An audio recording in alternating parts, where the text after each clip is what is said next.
ci hôpitaux yeeg ñi weyaale seen i jàngoro ñu ñaanal leen yàlla fëgg seen bopp ñi caabi féete ginnaaw yàlla génne leen way dawlu yi yàlla atte leen ci yërmandeem jégal leen seen i bàkkaar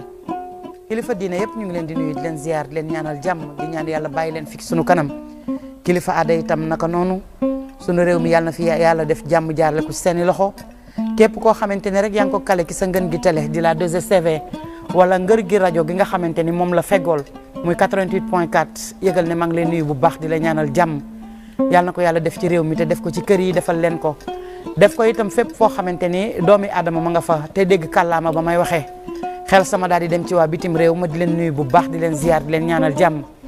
di wax ne tukki metti na wan sak njaboot ginnaaw metti na waaye lu waay muñ mu jeex te la leen fa bàyyi mooy tax yàlla da leen di dooleel saa su ne muy ba gaay bañ gaay demba kon yàlla na yàlla defal leen jàmm waa bitim réew dellu siwaat nag bu ngeen ko déggee xalam gi doon ci suuf rek tey jii dañu fas yéene waxtaan rek bégal askan wi ndax ñun ci sunu wàllu bopp ñoo gën a jëkk a békk ndax amaana am na ñoo xamante ni ñun ak ñoom ñoo nekkandoo woon 2007 bi ñuy dooree fii ci télé bi le 25 mars 2007 bi ñuy door ci télé bi ñun ak ñoom ñoo nekkandoo woon ci kaw suuf yàlla di ñu may di ñu wommat ba ñu yegsi ci le 25 mars 2022 yaakaar naa ni 15 ans de carrière ak la 2STV yaakaar naa ni du ay caaxaan waaye day tax itam ñu dellu santaat sunu borom mi nga xamante ni ña jiitu ji defuñu lu tax ñu jiitu ji waaye ñun ñi fi desandi as néew itam yàlla nañ fi yàgg lool te ànd ak wér defaluñu sunu bopp lu tax mu bàyyee du ñu fi kon dafay jaadu ñu sant ko bu baax a baax moom sunu borom sant leen yéen ñi nga xamante ni seen kóoluteeg seen kóllëre da ngeen koo jël rek jëmale ko ci 2STV waaye jëmale ko ci itam ci seen émission kër gi niñ koy defee nag ànd ak ay invité fas yéene seq waxtaan ci jamonoy tey seq waxtaan ci nitu tey waaye seq waxtaan itam ci xam ne àddina amul solo loo gis bopp ba mu ñëw rek jàppal ne genn baa ca topp léppay jeex kon àddina amul solo daru jaru fee ñaaw tey foofu la ñu jëmee waxtaan wi delloowaat ko ci biir kër gi ànd ko yéen nag ci numéro téléphone yi ni ma koy defee saa su ne rek damay ànd ak ki nga xamante ni tey dafa jàpp ci émission kër gi ci jeexital bi tey bu ma doon invité ñi ci jàpp ñëpp tey jii duñu doy fii am na ñuñ ma xamleel ñoo xamante ni toujours maa ngi àndandoo ak ñoom waaye la princesse Daba jàpp ci collaboration bi ba émission bi war a mën a amaat tuuti changement tax ñu delloo si ko waat ci émission bi am koo xamante ni itam yàgg bëgg a toog plateau ak Mbayang itam yàgg bëgg a toog plateau ak moom muy Fatou Ndigal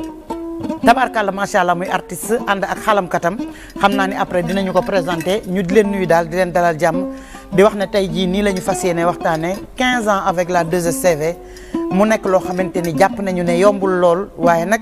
sant sunu borom mi nga xamante ni daal mi ngi ñuy mayeen di kattan ñuy mën di ñogor di ñëw di ñaan rek yàlla na sax donte sax nekkatuñu fi waaye nag ñu toog di seetaan sunu télé di gis que ñu wuutu ci émission kër gi kan lay doon yàlla dina ko def fala budda dina am ndax loo gis lu ne rek dafay jeex kon princesse Daba maa ngi lay nuyu di la bàyyi nga nuyoog mbokki téléspectateurs yi. aouzu billahi mina sheytaani rajim bismillahi rahmaani rahim maa ngi nuyu àdduna di nuyu monde de la diaspora bu ma jóge di nuyu àdduna bi yëpp di jiital ci juróom-ñaari sëriñ Fallou Mbacke aw bu sa sama waa ji di wax ni yal na yàlla jubalal ma samay kàddu ba yàlla bu ma fi wax dara luñ may xeebee ci barki Cheikhul Khadim di nuyu sama yaay di ko ñaanal mu yàgg fi lool am gudd fan lool am wér mariasin may sa biigi di nuyu sama yaay jaaga di ko ñaanal ndax mi ngi may seetaan di ko ñaanal yàlla may ko gudd fan may ko wér bàyyi ko sunu kanam bañ koy wér yaay ñëpp waaw maman de la nation waaw maman de la nation di nuyu sama yaay aram macha allah bàyyiwuma kenn maa ngi nuyu ñëpp di nuyu soxna Mbayang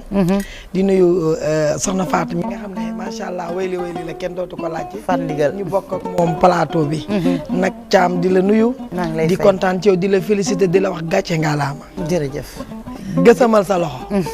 ndax nag tabarkal li tax ma wax la ko mooy macha allah 15 ans nga wax te dara ñaawul tabarkalla macha allah sama cat ak sama catu morom ah Thiam dañuy wax rek macha allah ñu xuus ci émission ba ci kanam incha allahu taala mu ngi noonu 88 la 628 89 90 numéro téléphone yi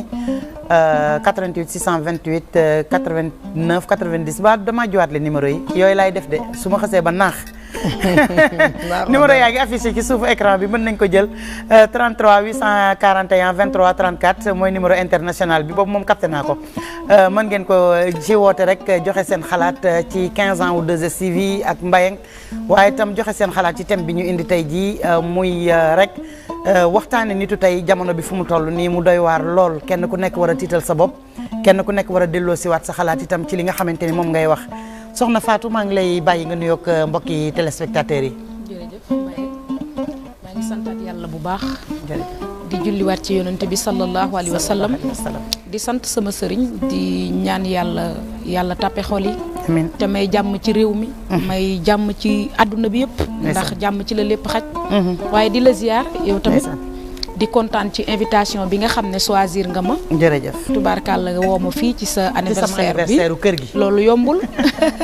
anniversaire kër gi macha allah def 15 ans nga ne Fandigal laa bëgg ma gunge ma. loolu nice na. sama sœur bi ma jàkkaar lool. princesse Daba. yow itam maa ngi lay ziare ndax xam nga ne géwél yëpp ay bopp lañu. te ñoo bokk lépp. waaye di nuyu sama ki feggoog man sama càmmoñ. jëlee Abdou Mbaye moom itamit di jali boo xam ne kenn dootu ko laajte. waaye ci baaxam ci yaroom moom itam. di nuyu Sénégal yëpp di nuyu sama waajur di nuyu àdduna di nuyu samay fans di nuyu Sénégal yëpp. di nuyu sama ménagère bi Fallou Sène di nuyu àdduna yëpp di def yàlla na yàlla def jàmm. amiin yàlla na yàlla def jàmm mu ngi noonu jàmmi réew mi ci boppam ci la ñuy dox ndax lu dul jàmm rek jàmm ko gën. te leneen lu dul jàmm bu yegsee ci yow rek di nga xam ni jàmm ko gën kon yàlla nañu yàlla defal jàmm. jàmm joojee nag dafa war a nekk loo xamante ni dañ koy dox di ko sabablu moo xam ci biir kër gi la comme niñ koy defee waxtaan saa su ne di waxtaane jàmm ci biir kër gi kenn ku ci nekk war a mën a jàmmoo ak sa morom jàmmoo ci dëkkandoo yi jàmmoo ci koñ bi su ko defee réew mi mën a am jàmm waaye gis nañ ne jàmm jooju léegi dem nañu ba ay kaddu mi ngi koy bëgg a yàq kaddu yoo xamante ni dañ koy jël yëkkati ko jëmale ko ci sa nawle jëme ko ci sa morom xam naa ni laata Fatou Ndigal tabarkàlla macha allah yàlla na ko yàlla la fal cet di daas baat bi di ñu may dara faw dinañ ko laaj nii nga xamante ni noonu la gisee réew mi di doxee léegi lu neex waay wax sa morom lu neex waay tuumaal sa morom lu neex waay taqal sa morom te doo ko teg ci dara lu dul sa nafsu ba kenn ba mu jaral la waat Fatou. man Mbayang àdduna du ñu wax ne sax soppeeku na. ndax asamaan si mu doon tiim moo ñuy tiim ba tey. suuf si ñuy tiim moo ñuy tiim te géej gi débordéegul. déedéet. waaye nag macha allah dama ragal ne. la yàlla waxoon ci sunu sang bu tedd ba. yonent bi sallallahu alayhi wa sallam. ne ko yow daal wa innaka laalaa xuluqil azim dangaa rafet jikko. ci lañ war a dellu. rafetal sunuy jikko. maytu wax bu ñaaw. maytu jëf ju ñaaw maytu verser sa morom. parce que nit di nga ko tuumaal fekk tuumaal nga famem. tuumaal nag ñi ko dar ñëpp. dëgg la te tuumaal bi nga ko tuumaal nag. da koy topp njabootam ba toppi sëtam sax boo sàgganul. te lu koy def làmmiñ. làmmiñ a koy def. làmmiñ nag ñun ñi ko amee. nanu xam ne binduñu ko pour muy wax lu ñaaw. ak a yàq. dañ ko bind pour muy defaral ci soo ko mënut. ngay topp ñu koy wax am na ñu fi toog ñu mel ni yéen. ñuy wax lu baax. ñu jàng wax lu baax ci nit. soo demee ba nit soof la. ba mu leer na la soof na ni ko yàlla def dalaa soof. nga kalaame ko sunu borom. te zappe ko. ndax sunu borom du reyal kenn noonu. déedéet. yàlla li mu def ci nit ab jaam da ciy tuuti nag. ngir régler ko. te nag sax nit mën nga koy tuumaal far dara jaal ko ndax yàlla loolu la wax. sama jaam ba laay nattu ndekete maa ngi koy dara jaal. te làmmiñ yu ñaaw yi ñuy teg ci yow ak wax yu ñaaw yi ñuy def ci yow. soo ko muñee sunu borom xettali la. ndax nit nag yorul dernière décision. sunu borom moo yor dernière décision. tey bu ma préparé woon wax ne damay safaanal kenn. te sunu borom safaanal ko. safaanalu ko. kenn mënu koo safaanal. déedéet. moo tax ci sama benn way ma ne bu yàlla nee waaw. jàmm bi bu mu ni déet. sa benn way. waaw may ñu ci tuuti. ayca Jali Abdou binduloo ma. moom après dinañ ko bàyyi mu nuyoo. waaye li muy def dafa neex moo tax bëgguma koo dagg man lii may dundal.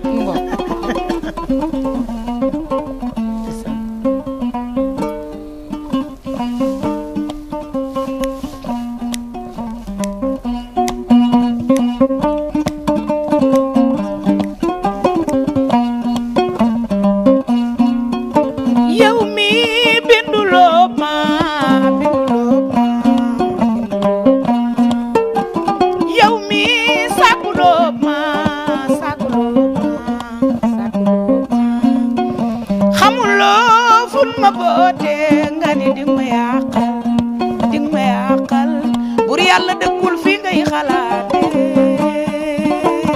waaw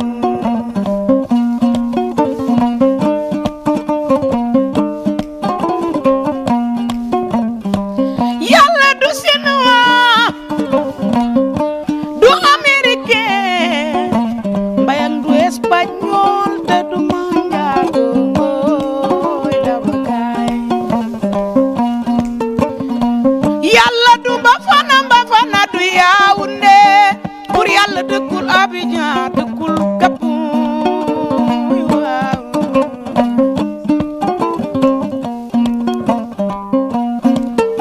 mbayang caam fa yàlla yi defaree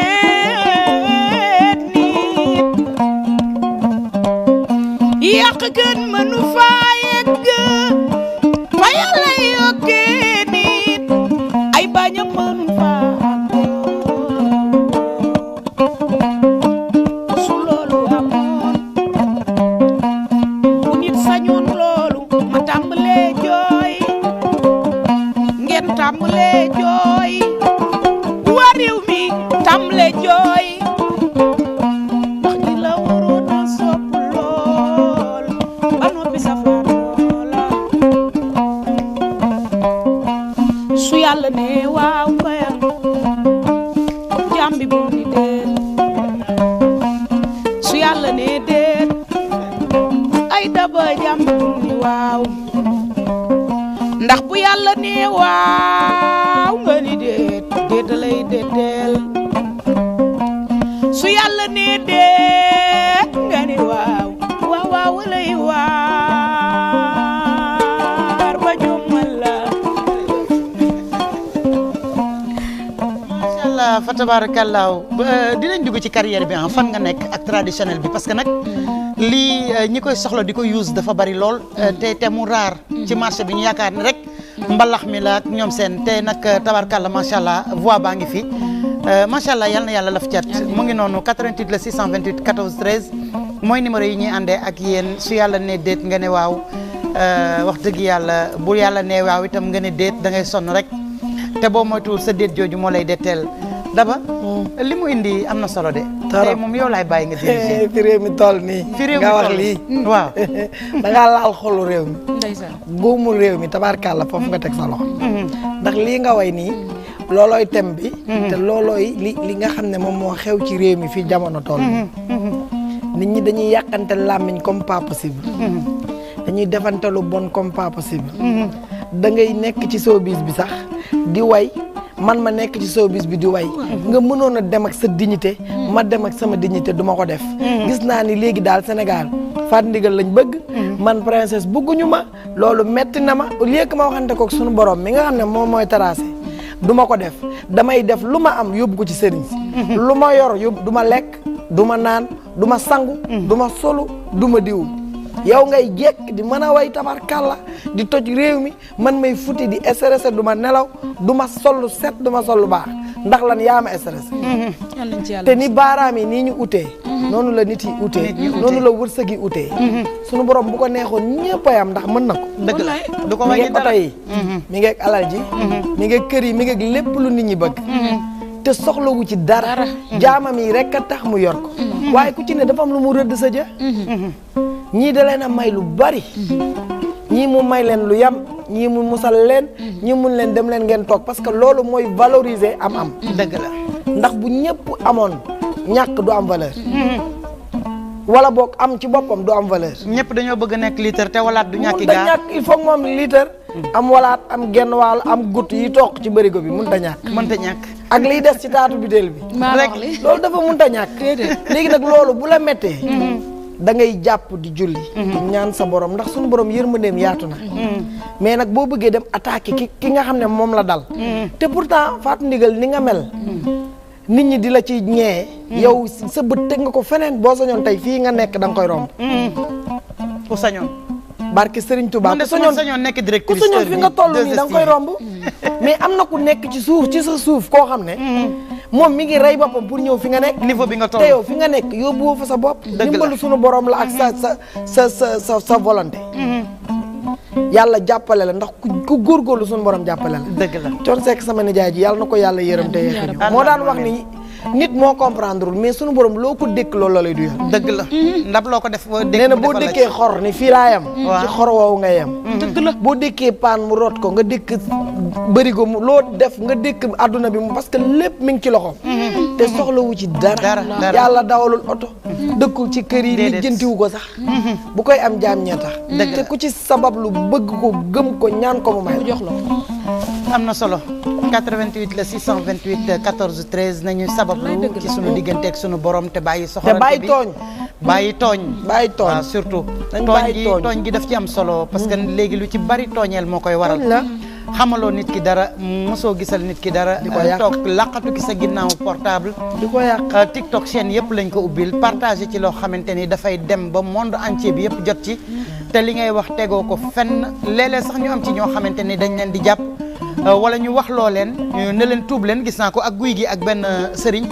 mu wax ko ne ko da ngay jéggalu li nga wax ndax li nga wax am na mu ne ko li ma wax amul dinaa defaat vidéo jéggalu la maa ngi koy nuyu au passage moom guy gi ci moom laa mën a jël exemple ku yàlla setal voilà ku yàlla sang ba mu set voilà solal ko mbubbam mënoo koo tilimal déedéet loo ko diw day barastiku day wadd kay rawatina mu ànd ak liggéeyu ndey ak barke Baye yor ay ngërëmu waajuram ak xol bu set wecc yaakaar naa ni kooku boo ko bëggee taqal dafay doon loo xamante ni da ngay sonn nañu delloo si waat xel yi xam naa ñu ngi naan lu tax ñu jël thème bi am ñu ci benn exemple lu dul rek xool fi réew mi tolloog waxante yu ñaaw yi rek te xam ni lépp lu ci bari ci sabab li ci loolu lay déparé mi ngi ci biir këru diine yi mi ngi ci biir këru kilifa aada yi mi ngi partout mi ngi ci sunu biir mi ngi ci célébrité yi mi ngi ci ñëpp kon jaadu nañu ñaaxaat nit ñu delloo si waat xel yi te xam ni li ma leen wax ca commencement ba rek loo gis bopp ba lu ne jàppal ne genn baa nga ca topp di ñëw te falaa budda dafay daal di ñëw Fatou nga way lu am solo mu nekk thème ñun ñuy def ay thème lii dafa naa ni xale yi dañ koy manqué nit ñi dañ koy manqué ndax ki nga xamante ni bëgg naa jóg sax def lu bon taal rajo fekk Fatou Ndigal muy way mu dégg way wi dina xaw a ralentir tuuti donte day bàyyi bu suba mu def ko sax te bu subaa mën na koo fàtte dina ralentir tuuti yéen tam jàpp leen amu leen ci am ngeen ci part de responsabilité. waaw sama sœur bi dafa wax nijaayam muy papa Thion yàlla na ko yàlla yërëm amiin doon sama xaritu papa dafa mbaalo way la wax bu diglewul yeetewul du ay way ay naxaate la way dafa war a topp tem man ku topp samay way musuma way lu jéggi tem parce que way wi boo déggee maa ngi ci naan sax yàlla du chinois déedéet jàngalewu ma pour yàlla du chinois ndax bëgguma tooñ benn xeet ci Sénégal mu tax ma jéggaani xamal ne leen ne yàlla dëkkul sax fi ñuy xalaat ndax yàlla mooy yàlla boros nga ko léegi li kër yi di bari bari soxlawu ko donte moo koy joxe li oto yi di bari bari soxlawu ko te nag sunu borom li mu may jàmm bi pour nga noppalu ci foofu nga dag nangu dogalam ba moom sunu borom ndax moom fa muy dagal dogalee raw na xel raw na bët maa la ko wax ma benn sekk ko way waaw léegi nag ci waykat yi mbëggeel neex na moo fi bari de waaye bëggeel ci sunu réew mi dañoo bëggante nit day bëgg yaayam bëgg borom këram bëgg rakkam bëgg bokkam kon bëggeel war nañ koo way waaye nu dugg ci société bi xool li fi ne xool lu bon li ñuy defante xool rëy bi fi ne xool iñaan bi fi ne xool lu xeebante bi fi ne xool lu ñaaw lu fi ne xool lu bëree bëri ñu way ko bu ko defee man sama genre gi man mi ko doon def su ma déggee nit way ko ma ne ah xaaral ma yedd sama bopp ndax man ci tem laay dox lu ma way tem la ndax am na way bu ma wax ne iñaan gi bari na soxor gi bari na yàqalante bi bari na ba yërmande day bëgg a raar amatul te boo wayul loolu lan ngay way ndax réew mi fi mu ne moo ma jaaxal lii mbayang dafa mel ni dafa tombe na dama koy waxtaan ak sama ménagère barki démb waaw ma ne ko nit ñi léegi dafa mel ni dañ leen a peinture dimbaleetuñu te yàlla tax xoolatuñ ci capacité nit xoolatuñ ci jëmmi nit ñu baal ma bu dee sunu mbokku jigéen yi ñu ngi xool lam bi Fatou Ndigal takk ñaata lay jar pour mu wuti ko dàll bi daba sol lu muy jar lam bi daba sol lu mu war a xayma pour ñu respecter daba alors que lay respecté daal alors que li nit di gënee nit ki buy sangu du ko sumee nañu way ci yooyu nañu way borom doole yi ñi ngi dimbalante kon néew gu doole fu nu jëm dëgg la te yàlla moom wax nga wax bu am solo bu ko neexoon kun rek lay def ñëpp am maa la ko waaye ci juróom benn fan la bind àdduna pour bañ ñu yàkkamti nag bu kenn yàkkamti ndax daraja boo ko rëñaanee mu njatt la si ñatt laata ko wax bu ñu yàkkamti bu ñu dem fuñ ñuy toroxalee bu ñu dem fuñ ñuy suufeelee nanu gëm suñu borom te sabab lox te xam ne yàllaay dogal woykat yi nañu woy ci thème xanaa looloo tax Fatou Ndigal latewul waaw man nag duñ koy faral di gis léeg-léeg ci ay kii jotaay yu bare bari waaw man nag dignité ma tax wala waaw man nag jotaay yu bari yi nag yi ci ëpp fuñ ma woo rek laay dem dëgg la du ma taxawaalu du ma dégg fenn rek dem riir mi tamit mënumaa yóbbu foo xam ne nit yëkkatiwul téléphone ne ma allo da ngaa mën a way pire macha allah te maa ngi nekk sama waar li ma dégg tey invité may way di génne samay son waaye nag du tax nag fu ma dégg rek ne mbalax mi saf na rek ma dem non il faut ma xaar dina bu événement boo xamante ne jéggi tànk dox marché dafa war a am sama ménagère dina dem dox ci lañ ca war a def ñu def ko ca bu nu paree neex suñu ruq liggéey parce que nag ku muytuwul di dem fun la dul woowee boo fa tojee kaas mbaa ñu toroxal la boo demee bu ko nettali kenn doo ko nettali doo ko nettali loolu moo tax man Fatou woykat laa waaye nag dañu am suñuy principe ñun itam te bëgg nag as gor day am principe. mais Fatou est-ce que xalaat nga traditionnel parce que d'habitude Fatou li ñu koy dégg ñu ngi koy dégg ci li nga xamante ni mooy musique moderne ànd ak orchestre ak marimba ak yooyu mais genre yi teg sa xalam teg sa tabarkalla sa tama def ko waxtaanu tama def sa bongo tabarkalla traditionnel boobu ndax Fatou mi ngi koy wàcc bu baax Mbaye parce que man doomi ndaanaan laa Njaake Badara mooy sama maam ku dégg li nga way xam ne ndaanaan ci nga macha Konakri allah àll pend balla bay ma xumba sànjee ma déggeen mi ci waalo ma ñëwaat nag doon doomi géwal bokk ci famu bandaareen kon tubaarkàlla lii ci laa jànge way mooy xalam ndax ñi may seetaan xam nañ ko muy sama papa ñu naan ko Maada ñi naan ko Tafa Mbaalo mu nekkoon Seexu Baye Fall nag teel a wàcc liggéey dem ci 46 ans ndeysaan donc bu ma ñëwee ci musique moderne xëy na dafa nekk li nga xamante ne moom la fi ñëpp indi ñu dem ci rek waaye sunu base yëpp xalam la ndax ku dégg ni ñu woyee xalam kese ak baat nga xam ne macha allah lii dañ cee jaar macha allah non daf ma séduire man mënoo maa nax de mënu maa way nag waaye dama am oreille musicale mbaa xam nga ni kii nga jàkkaar loolu yaayam ak Thione Seck bokk ndey ak baay xam naa ko sama sœur la voilà mu ngoog kon Macha Allah, lu mu ngi neex noonu na boo wayee moom dina ko xam xëy na ñun ñi ñoo ci toppaat rek di jéem a xool ak yooyu waaye moom tabarkalla macha allah Baadu xam na fi way li nga biir fa temps ba ne macha allah ndeysaan am na solo mu ngi noonu donc Fatou Ndigal la ñu àndal tey wax naa leen ko 15 ans avec la 2STV le 25 mars lañ fi ñëwoon tabarkalla may gërëm nag ki nga xamante ni moo yombaloon buntu bi ndax damay wax ne souvent dama koy wax du ma rus di ko wax damaa dajeeg moom ci bërëb ci dëj Fatma Giré sama yaay ja sama waaja ndombur yaay Marie Ndiaye koña yaay Mbay Ndiir ki nga xamante ni moom la ñu dénk Cheikh Adjibou Soumaré représenté ma ko muy xaritu Marème Ndiaye di seexam di léppam ma ne ko Marème damaa bëgg nga jël ma ci rajo bi ndax dégg naa ubbi ngeen Origine FM mu ne ma duma la jël ci rajo bi ci télé laa lay jël ma ne ko aw ma yëre télé aw ma dalli télé bu ma indil problème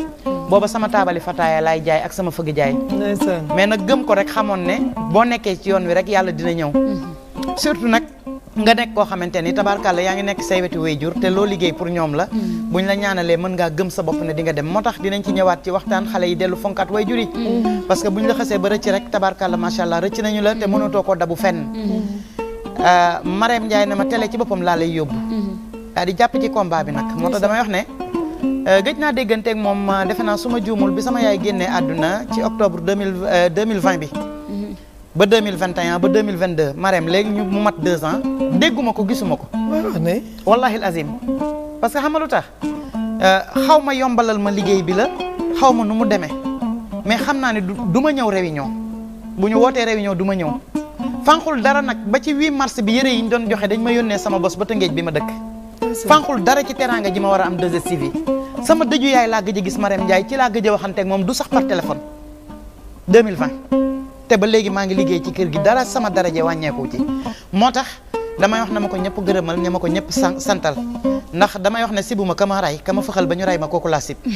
waaw moo ma faxal ba boole ma ak àddina wommat ma teg ma ci loxo borom këram ne waaw nag te ba mu ne waaw ba léegi moom El Hadj Ibrahima Ndiaye newul déedéet ndax su ne woon déedéet tey jii di ngeen ma gis sax waxuma la may yóbbu demande ci beneen télé wala waaye beneen télévision invité ma mais depuis 2007 bi ma duggee 2STV ba léegi xaw ma caméra benn télé boo xamante ni tàkk na ci suma kanam li ko waral du bañ invitation yi de mais damay xam ne avant may ñëw 2STV télé bu ne yóbbu naa fa kayit te jëluñu ma bu ma 2STV wane beneen télé bu ma invité su ma neexee dem su ma neexee bañ parce que ñoom bañaluñ ma ko mais pour le moment nii far sax dama koo mënatul pour dem yeneen i invitation donc maa ngi nuyu ñi ñu bokkal média bi yëpp nag waaye di wax ne rek lu bari fekk na ma fii 2STV ñu bari itam dem nañu bàyyi ma fi parce que seen wërsëg ñoo fi jeex man sama bos mi ngi fendi damay gërëm ñi nga xamante ni ñoom laay dooreel ni ma la ko waxee Marème Ndiaye Marème Bilo Bokar nga xamante ni yaayam ja bëgg gam ma bëggoon ba léegi dama koy dund mu di ko dundal itam ndax yaayam bu ma saan a toog gisuma ma dem faju ji wala dara day woo Marème lan ngeen ko def anam tey mi ngi ci biir suuf yàlla na xippee aljana kon Marème yàlla na sa jàmm yàgg jàmmi sa borom kër bi nga xamante ni yaa ma indi ci ay loxoom yàgg muy El Hadj Ibrahima Ndiaye dama wax ne kat du ma toog ci sees bi kat di yor jaasi di ko gor déedéet parce que ñoom laay liggéeyal te depuis bi ma fi duggee ba léegi wax naa leen arriéré de salaire xaw ma kenn am na koom déedéet mais man de man musuma ko am saa yu weer dee ñu fekk ko ca banque ba te dërëm nag ka ma liggéey ka ma ñàkk liggéey dërëm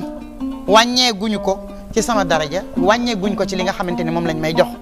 kon El Hadj ak Marème bala maa gërëm kenn yéen lay gërëm ba pare ñaanal leen jàmm. gore nga ba dee. da nga am loo ci sànni de. non da ngay gor pire yow da ngay gar. loolu moo ma war waaw. loolu moo ma war parce que nag dëgg la fi réew mi toll ku la defal lu baax. dëgg la nga wax ko. dëgg parce la que moom tam boo ko gisoon wax ko mu yàqal la. wala mu ignoré la peut-être na la yeneen télé yi def. dëgg la tey jii doo mën a génn sa talent. wala ma def fi ñetti weer sax mu sosal ma. waaw wala mu changé la parce que léegi nit ñi dañuy changé éléments yi. dëgg la neexee dëgg la waaw dëgg la des fois nga dem ci télé def sa demande sax nag.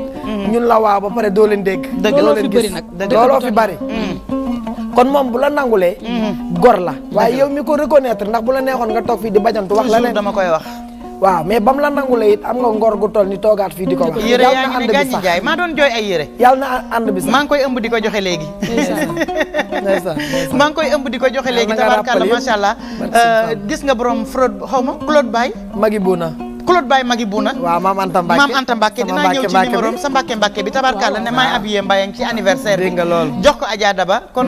maam Anta Mbacke borom Claude Baye Magi Mbacke dinaa ci ñëw incha allah waaye sama xel dem ci jëmm ju tedd joo xamante ni dama demoon ci moom ci semaine bi. tabarkalla macha allah li titi di wax naan coow laa nga ndindi.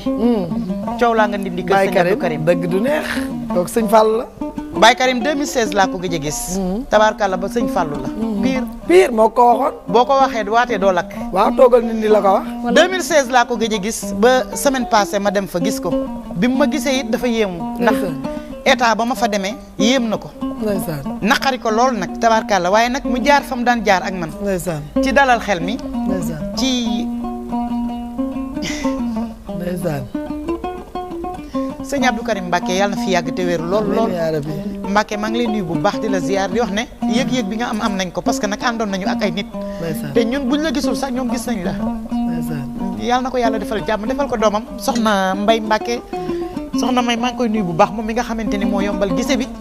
tabaarkalla macha allah sëñ Abdou Karim yàlla na fi yàgg lool te wér. amiin man de boo defee nii rek danga may daal di laal ndax man sama lépp sëñ Fall la ginnaaw yàlla man sëñ Fall rek laa bëgg. te Baye Karim nag wax dëgg yàlla sëñ Fall la ndax sëñ Fall ni ko woon toogal nit ñi di ñëw nga leen dimbali te it boo weexee bu bopp bi weexee dootul yow man la ku ne jàkk Baye Karim te xam sëñ Fall wala nga am yëg-yëg ci sëñ Fall rek di nga xam ne sëñ Abdou Karim mooy sëñ Fall. dem naa ba ci may nuyu bu baax soxna Fat Bintou Pouy soxnaam di nuyu waa nit ñi yëpp wax dëgg yàlla di wax ni sëñ Abdou Karim Mbacke yàlla na fi yàgg sax fi dàq te wér lool ci barke Cheikhul Khadim. waaye yow caam gàcce ngaalaama ndax sa palmarès ñaawul. déedéet amoo gàcce ci média bi de. kenn du dugg ci média bi fekk fi salu ñaaw kenn du dugg ci média bi dégg fa salu ñaaw. dignité nga toogee ci réew mi. dignité nga toogee ci sa émission bi. ak yeneen ak yeneen ak yeneen ba léegi nii amul benn archive bu ñaaw bu nekk ci yow. kon nag jàpp naa ni. sa xol nag dafa fees te xol bu feesee tuuru te ki nga jógee ku jàkkaarloo ak moom gaynde ak lislaam googu ku ne ko jàkk sa xol fees waaye yow caam jàmm rek nga yam jàmm rek nga yam waaw jàmm rek nga yam kon ba tey rek dañuy continuer waat nekkaat Fane Ndigal ci thème bi nga xam ne ci la ñu nekkoon ak fi réew mi toll yàqante gi doy na waar yàqee làmmiñ gi sax nag moo raw yàq sëriñ ndax ki la yàqee làmmiñ sax xaj na mën naa wax ba dagg ñii dinañ gëm ñii duñu gëm mais ki nga xamante ni day jug uniquement pour yow yaa nga tëdd di nelaw bu dee ku bëgg àdduna ma ngay sangu ma ngay diwu ma ngay defaru defe ne moo ca nekk yow nga fajaru jël sa kol dugg ci dëkk bi dugg ci àll bi yàq koo yàq def koy gàllaaj def koy ñaan tàqale ko sagoom tàqale ko xelam ah vraiment réew mi fi mu toll nii metti na lu doy waar a ngi noonu waaw. ay tolluwaay la rek ñuy jéglu bu baax ni ñu ko waxee rek sëñ Abdou Karim ñu ngi koy ñaanal yàlla bu baax a baax di ko wax ne ko sant nañ bu baax a baax da ngay gën a sant nañ bu baax incha allah keroog ba may dem ci moom semaine passée rek doyoon na waar lool man xalaatu moo ne dinaa liggéey say sax waaye nag barkeb maamam Xaadim Rasool barkeb baayam Serigne Fallou Mbacke borom na am mu am amal na ko Mbacke balay sa kon sëñ Abdou Karim maa ngi koy nuyu bu baax di jaajëfal itam ki nga xamante ni mooy Serigne Ahmadou Bousso dëkk foofu ca Mbousso be ca Mbacke ca Gédé Bousso maa ngi koy nuyu bu baax di ko kontaane lépp moom la kon sëñ Ahmadou Bousso maa ngi lay ñaanal jàmm ñaanal ko ki nga xamante ni mooy sëñ Laat bu sëñ Abdou Khader maa ngi koy nuyu bu baax di ko kontaane en tout cas daal mbir maa ngi noonu lan nga ñuy mayaat ñu giifalaat xol yi tuuti nan ndox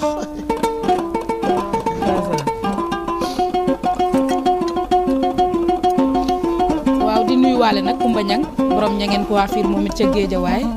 en face stade Amadou Bari nga xam ne day jàpp ci sama combat ci make up bu fashion bi di nuyu Ami Kole mi nga xam ne tey moo jaar fii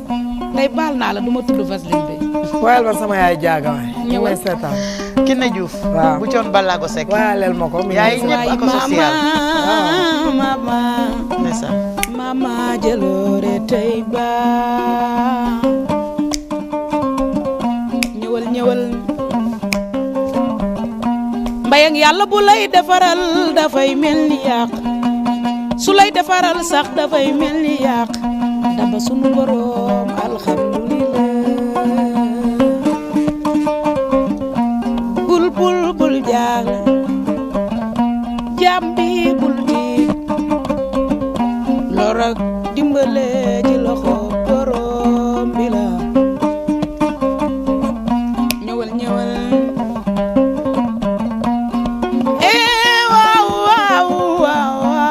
waaw ma ndigal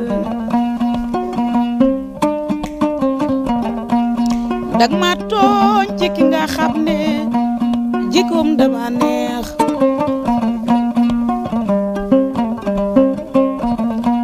Ajaratu Kiné Diouf jaaga tukulóor ku rënjeeme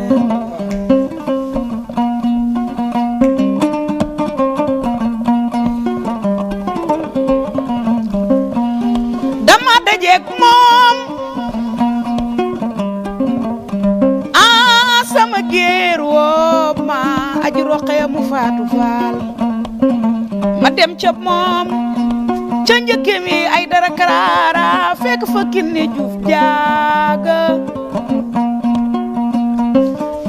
waaye la muy neex daf ma ne ndigal lu ma waay wayal dama yoo Rasulullaay way wani ki may waay jar naa waayaleey xaatimu nabiina imaamul mursaliina xanaa xamoo ni mbayang ki Ajaratu Kiné Diouf jaaga doy loo nattu yi dañoo bari woon ci moom xayrul anbiyaa ba muy tuut la yaayam dem lata muy gane àdduna la baayam Abdoulaye des sa jóg ma ca saame mooy sangu Kiné Diouf jaaga soxna Daba nee nga ma wayal la sa yaay Kiné Diouf jaaga ku dégg sama way wi xam ni yàgg naa ko seede loolu bëgg na beem te yàlla tax Muhammadu Rasulullah nabi bag nu gëne yàgg na lool waaye bën la gëmi yàgg na loole nattu mënta wees ci àdduna ku weddi nang ko laaj Rasulullah Madina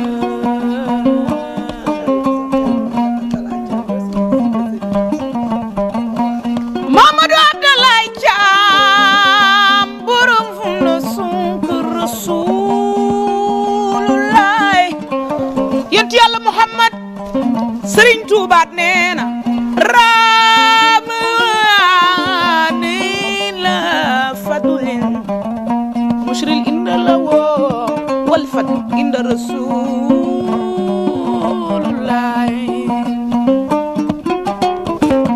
duma way ba mu jeex te jaaruma fi nga jaare mbayang xanaa xam ni Baye Karim borom ma Karim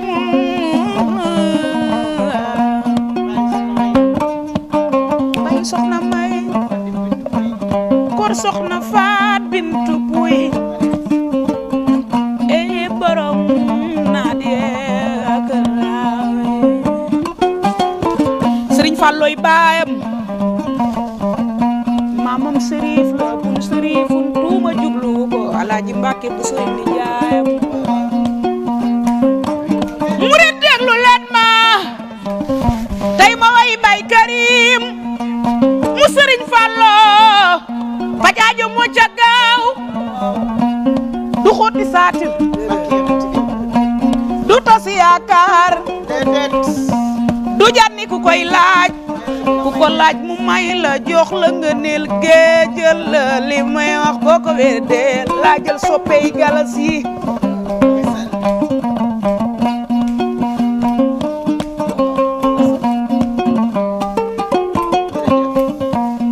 man fi ma dem demuloo fa ñi ma xam xamuloo leen man ñi may waxal doo waxal yor naa sa CV jaaxaloo léegi déedéet kii ku mu yàpp moo ma jaaxal yow da ngaa mën a way léegi fan digal fan nga ne moo ma jaaxal non man damaa war a bàyyi tey émission kër gi sax parce que delloo siwaat na xol bi macha allah fan digal looy xaar ana producteur yi fan digal yow il faut nga ñëw seet si Mbaye si Ndiaye ak Benjamin waaw pourquoi il faut nga ñëw Njin Prodac jeex na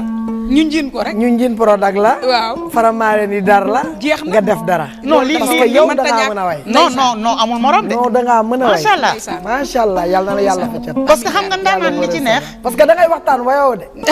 ba pare li neex ci ndaanaan mooy da nga koy cuq ci benn affaire mu génneel la ci dara loo xamante ni génne la ci tem temps lay doon macha allah macha allah yal na te yàlla wayoo def de da ngay waxtaan man maa ngi lay dégg Fatou ku la bëgg a contacter pour production beeg yooyu numéro bi foog ñu ñëw ci waaw parce que xam naa ne tey ni ñu accordé son beeg yooyu moo tax téléphone bi nangu la ubbeeku mais ku la bëggoon a jot tey ji ban numéro lay jël waaw dafay woote ci 77 778 waaw 21 20 777 77 waaw 778 778 21 20 21 20 77 778 21 20 su ko defee mu jot sa manager waaw sama manager numéro am 77 205 13 14 205 13 14 waaw 205 13 14 mooy numéro manager am nga baal ma rek nu mu tudd sëñ Fallou bala maa fàttee photo mbokk mi nga xamante ni moom moo réer ñu dimbali ma ci rek ngir yàlla ñu génne ko waa mi ngi tudd Aliou Mal tabarkalla macha allah dafa réer ay mbokkam depuis yàgg na nag mu ngi toll ci 43 ans di doom ci Dia Diop ak Ablaye Mal bi mu réeree léegi yàgg na nag mais gisoon nañu ko ci côté Fouta bi noonu ci luuma yu nekkoon foofu Baye Fall la nag tabarkalla macha allah xam naa ni ci Baye Fallu Baye Karimi la ay mbokkam yëpp ñu ngi koy bëgg a jot donc mu ngi noonu mi ngi tudd Aliou Mal mi ngi toll ci 43 ans di doom ci Dia Diop ak Abdoulaye Mal képp koo xamante ni gis nga ko rek nga jokkoo ak ñun parce que mujjuma jël numéro téléphone bi malheureusement pour jàllale ko waaye daal moom xam naa ni mi ngi ci jàmm waaye daal bu fekkee mi ngi may dégg na ma woo ci 77 534 91 85 wala képp koo xamante ni xam nga dara ci Aliou Mal bi ci côté Fouta ak Dakar dañ ko fiy gis muy dox ci luuma yi Baye Fall la góor yàlla la macha allah na jokkoo ak ay mbokkam ñu xam ci lu mu nekk rawatina sëram bi nga xamante ni moo nekk ci côté defe naa su ma juumul côté Saloum bi la alors mu ngi noonu ñuy gërëm di sant bu baax a baax ki nga xamante ni itam mooy Ousseynou Dieye defe naa Ousseynou Dieye la wala Ousmane Dieye mi ngi nekk Camp Pénal chambre 3 la nekk chambre 3 la nekk daf ñuy suivre toujours di ñu ñaanal di ñu yónnee ay ñaan yàlla def nag mu nekk foofu ca bërëb boobu la ñuy ñaan yàlla na fa génn ak jàmm ak salaam jeex na ba pare tey jii bu fekkonte ne woon dañuy continuer thème yi dinañ def thème ci loolu parce que nag ki nga xamante ni dañu sàcc ay bagages jaay ko ci niñ ko waxee ñu jël ko tëj ko ci bërëb fàtte ko fa fukki at ne fukki at lañ ko téye mu tëdd 9 mu des 1 an jeex na ba pare saalitul deful dara lu dul jàng alxuraan ak jàpp ak julli waaye nag yu mel noonu ci kaso yi nañ koy seetaat bu baax a baax ndax nit sàcc na fi 1 milliard ñu demandé ko liberté provisoire daal di def marche takk morso yu xonk ci mbedd mi ne nañ ko libéré nit sàcc lu tolloog 500000 nga jël ko tëj ko 10 ans ba pare fàtte ko fa metti na ci jaboot yooyu na ko sunu président di xoolaat na ko sunu ministre de la justice di xoolaat débattre uñ ci kenn nag parce que yooyu sax di sunu domaine waaye daal dañ ko natt xam ne ki nga xamante ni tëj nañ ko une journée ci bërëb rek dafa metti rawat na ki la ne tëdd 10 ans lañ ma tëj tëdd naa 9 yi mu des 1 an am naa jabar ju baax am naa ay doom màgg nañu léegi metti na ci xol nañuy xoolaat yu mel noonu kon Ousseynou wala Ousmane Dieye mi ngi foofu daf ñuy topp ak waa chambre 3 yëpp ak waa camp pénal yëpp ñu ngi leen di gërëm di leen sant daba bu ñu ñëwee ci li nga xamante ni yenn ci cas dañ koy gis defe naa ni dal na sa mbokk mi ñu koy félicité au passage bokk na ci sax li la ñuluk ba nga xamante ni da nga ne da ngay ñëw def ci waxtaan pour ñu dellu si waat xel yi dafa am loo xamante ni da nga koy nasir ci nit ki yàlla dogal nit kooku génn àddina nasir ba matul wala fan la taga témbe gi amee yéen ñi nga xamante ni yéen di ay mbokkam waaw ba wax ji génn waaw Mbaye waaw ñun en tant que mbokk Waly dañoo seetaan vidéo bi muy daw ci internet bi papa yi Fa Mbaye génn nee na Waly Seck 12 millions yi nga xam ne moom la waxoon ne ko 15 millions yi la xaw ma 12 millions defe naa nii moo waxoon ni da koy jox Fa Mbaye Fa Mbaye génn na àdduna te ba tey moom gisul xaalis bi ma bëgg a laaj man téléspectateurs yi may seetaan ndax dafa war a mujjee nekk bor wala ndax léegi àddina jarati na nit di toog di def lu baax parce que bu fekkee nit ki dafa feebar yàlla xiir la Waly du Macky Sall du président de la République Waly du ministre des finances Waly kenn joxu ko budget xale la yàlla xiirtal ko ci jom mu am ndey ju baax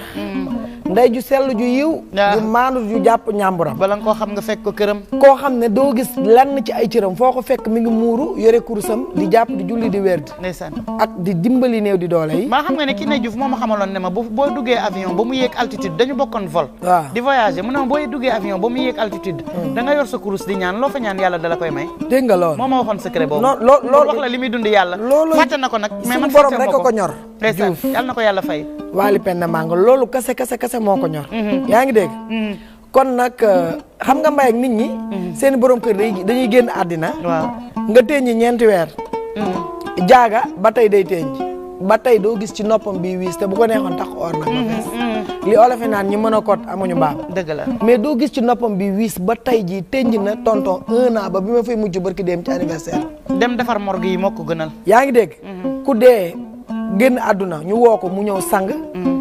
boo demee hôpital yi ma ngay yóbbu ay eddam di dem di fa bàyyi xaalis pour nit yi nga xam ne soxla nañ ko te mënuñoo faju wala amuñu luñ jëndee seeni garab jaaga da ciy dox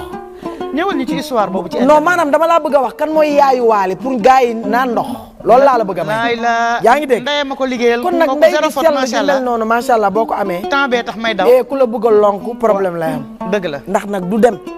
yaa ngi dégg beneen bi ci topp mooy bi loolu amee Waly bi mu yëkkatee xaalis bi pour ñu jox ko Fa Mbaye Waly ak Fa Mbaye déggoowuñu ba ni Fa Mbaye génnee àdduna déggoowuñu dañuy déggante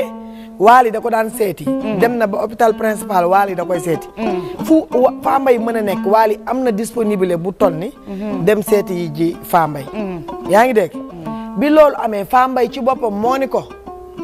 boo ma joxee xaalis bi rek dina dem fu ma neexul te lii nga may jox matul 15 millions yi matul parce que Fa Mbaye mënul dugg ci avion yi bokk ak nit ñi 100 millions moo ko waroon a faj moo ko waroon a faj moom ci boppam moo ni Waly boo ma joxee xaalis bi dina dugg feneen téye ko ñu lijjanti ba xaalis bi mat yàlla dogal président de la république ci boppam jël ko en charge bi mu ko jëlee en charge dañuy Waly bàyyil ñoom dinañ ko faj mais biñ ko jëlee yóbbu ko am ay quelques analyses yu ñu jot a def ci moom da ci lañ leen xamal ni sunu borom macha allah affaire bi avancé na affaire bi sori na daal daanaka jaratul sax ñu koy yóbbu ci la ñoom gouvernement bi ci lañ xaw a pause tuuti. yaa ngi dégg. mais terewul waa leen koy naxtaan. lu mu bëgg waa leen ko koy jox. waali ànd naag soxna dem seeti Fambaye hôpital. soxnaa ngi takk jaaro nopp oram yi rafet. Fambaye siggi ni ko soxna sa jaaro yi damaa neex. waali ni ko tekki jox ko mu tekki jox ko. moom soxna ay dara. moom soxna ay dara. ravitaillement Fambaye di dem. waali bàyyiwul Fambaye. li mu doon def ci Fambaye wax dëgg yàlla te juru ko. bokkunu ndey ak baay. toog na ci télé bii. 2STV fii. waaw fii. waaw ñu laaj ko mu yëkkati bouquet Saint-Valentin ni Fambaye la koy jox. dëgg yàlla nag waali jurul Fambaye nañu waxante dëgg. mais da ngay dem ba. yow da nga jàppee ne du bor. du bor. te jàpp nga ne itam daf ko war a mën a jël dem yóbbu ko ci ñeneen ñi nga xamante man dama ne soxna Mbaye dama ne. waaw waali bu ko neexee mu ne Fambaye dama lay may 100 millions. waaw su demee ba war koo jox 100 millions yàlla suñu borom def li gën. waaw mais nekkul ni loolu bor la bu ñu war a jox yaayam wala papaam. parce que moom joxu ko pour plaisir nii ndax waale am na ay mbokk. daf ko joxoon pour mu faju. am na ay mbokk. am na ñu mu mën a dimbali. mais bu fekkente ni loolu dafa am yàlla dogal li ko neex. man jàpp naa li priorité bi li ëpp sens mooy waali jël xaalis boobu. seet keneen ku koy yellool kum ci mën a dimbali. mu dem dimbali ko foofu. mais Fambaye du génn àddina ñu jël xaalis bi jox ko ay waajuram ñu di ko noosee. mais loolu nit ki tamit sa mébét nga am ak sa yéene mais suñu borom mooy mottali. yaa ngi dégg waali bu tasee yaakaar fii dina ko dajale feneen. ndax nag lu baax li muy def mi ngi koy def ci réew mi te yemalewu ko ci kenn. dëgg la xanaa lu mu yëgul. waaye lu mu fekkee faj ko.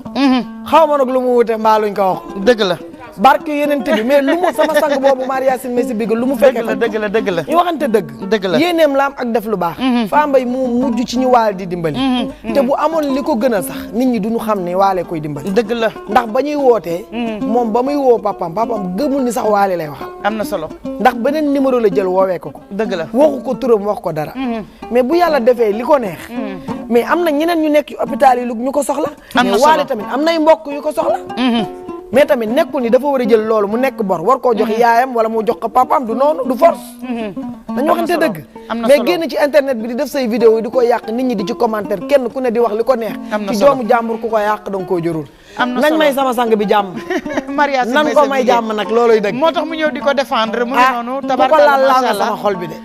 liñ ci xam rek mooy que ne. nii la de kaa bi de macha allah nekk na koo xamante ni li mu dimbali li mu jënd ay ordonnance dañuy wax ne nag bu wóoluwuloon ba jënam di ko xasanoo. maa la ñamal loolu. te tabarkalla macha allah ñi mel ni man bu ñu d'accord ci sànnante rek daa fekk ne xeer a ngi ci seen poche. dëgg la. kon am na ci loo xamante ni bu ko Kiné Diouf dee engagé woo. dafa fekk ne doomam mi ngi ci wetam te mi ngi ciy jàpp. te bari na lu ñuy def loo xamante ni dans la discrétion la. bëgguñu sax ku leen xamal dégg naa fi sax ay ciment ay suuf. yàlla xam na ko wallahi azim mu di ko def. dégg naa fi ay ordonnance dégg naa fi ay dëkkuwaay dem na ba kër Xaar Mbay na ko boole mag sa sët bi comme liggéeyul dara ma ànd ak moom léegi teg ko ci côté muy liggéey def yàlla donc yooyu ñu ngi koy gis waxuñu ne dañ koy défendre ni dara mais taxaw naa daralam bi muy joxe tabaski waaw bi journaliste yi ñëwee taal seen caméra waale daa mel ni ku doon simb gaynde xar yi bari woon na ci tabaski bi ñu ko jëlee dugg ci oto bi man ko waali yaa ngi joxe rek xam nga lu ma tegal dane ma man sama soirée nit ñi dañuy ñëw di ma may seen xaalis di jooy waa léegi man loolu ma nit ñi di may ba pare di ma yéene bi ëpp bañ ciy jooy man léegi man bu ma nit ñi soxlaalee te génnewu ma li ma am dimbali ci jaamu yàlla yi man du ma gor xam nga lu ma ko tegal joxel ba dagg ndax li mu wax kat dara dindiwu ko dëgg la te nag képp ku sañoon di dox ci social am na solo nit ku nekk boo sañoon da ngay def lu baax sa loxo day féete kaw nañu waxante dëgg ndax ñaari loxo yi dekk am bii féete ci suuf bi nangu ak bi joxe waaw te kenn ku nekk boo sañoon bi joxe ngay am na solo ndax laaj dafa metti nangu metti yàlla na ko yàlla amalal nañ ko bàyyi xale la mu ndaw boo ko tegee ci balance matul 50 kilos jom jee bari rek ndeysaan xol ba rëy mu nuru ko doon ko ci baayam bu baax ba yàlla na ko yàlla yërëm namp ko ci weenum nogoy ngom ba tabarkalla sunu maam yàlla na ko yàlla yaa ngi dégg garmi la nu xam joxe la nu am yéwén yaa ngi dégg def lu baax wax lu baax ak di ci dox duñu dox ci lu ñaaw duñ ko wax mais nag am na loo xam ne soo ko déggee du la neex affaire bi du bor dimbal la woon lu baax boo ko weddee yàlla def na li gën nan nangu ndogal li nga xamante ni yéene bi mu amoon la am na ñeneen ñu ko soxla fu mu mën a mottali yéene mais pas di ko jël di ko jox ñeneen ñoo xam ne tey ji Fambaye génn na àdduna buñ ko joxee papaam nan lay def xaalis bi daba tamit bu ma indil benn problème man kay nag ku wax lii wax la ca des lii laa wax te fii laa ko wax am solo tabarkàlla waal yi yàlla na ko yàlla yeggaleel mission nee na ñaanul yàlla toog di musique ba jëmmi jamono daa ñaan yàlla bu dem ba toog aj ay koogam di lekk xaalisam boole koog nag ñaan yi nga xamante ni askan wi ñu ngi ko koy ñaanal ak képp koo xamante ni yaa ngi def lu baax ni moom sama xel dem ci sama rakk ja ŋàññ mi ci jigéen babel mi ci njaar dem njógu dikkeeg borom buy tëgg le 31 nekk anniversaire am mais malheureusement du fekk ñu nekk ci kër gi kon jëmb ci am kor aji jaw ak Asu Ndiaye maa ngi koy souhaiter joyeux anniversaire di ko ñaanal mu gudd fan gu ànd ak wér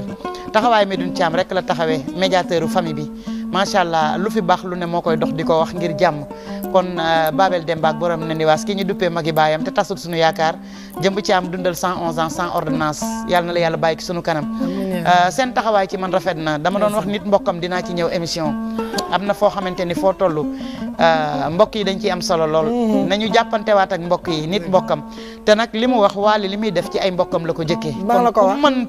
dimbali sa mbokk te yàlla tax ndax nit ñi kenn saxalu leen lem ku fi baax dañu koy wax doon sambalaar du ma ko faale yaakaar naa ni Fatou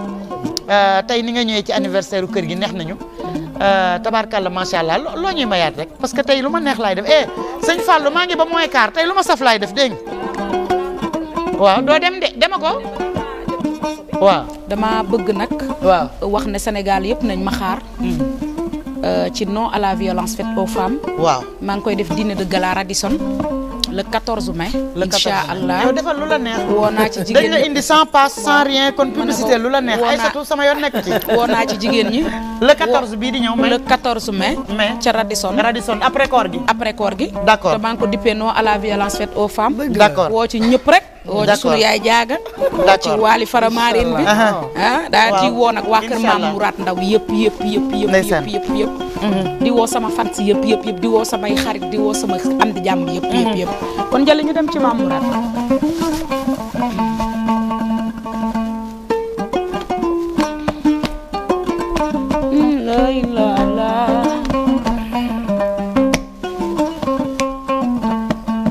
Maam Mourad Ndaw lay jooy yaa yewen gore kaar abo juddu abo taar am nga wëllëre maa lay woo lay lay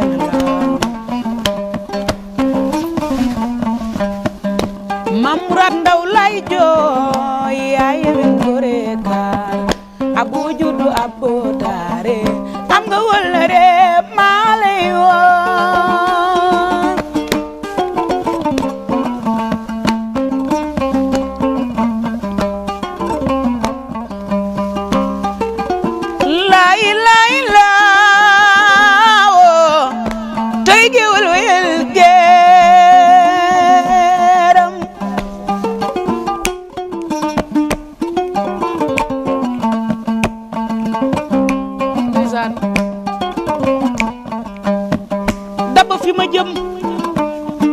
ajaratu mbay ak ñi may woy li ma booleeg ñoom laay bëgg a wax seen maam Alassane Ndaw moo jóge woon Saalum ànd ak sama maam Baxar Buri ñabu ñang seen maam ne sama giwul bi bu ma deewee dama doon na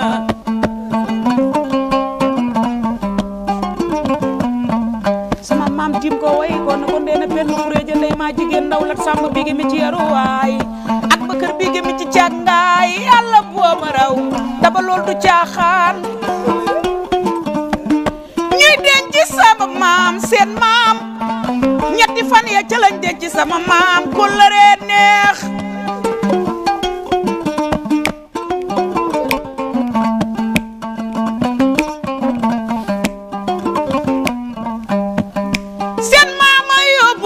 sama maam Ndar géej gis nga booba Ndar géej njàpp njaay lan koy woowe dun ba lan koy woowe ndena penda xureja ndey maa jigéen ndaw la sàmb bi gemi ci yaruwaay ak ba kër bi gemi ci càngaay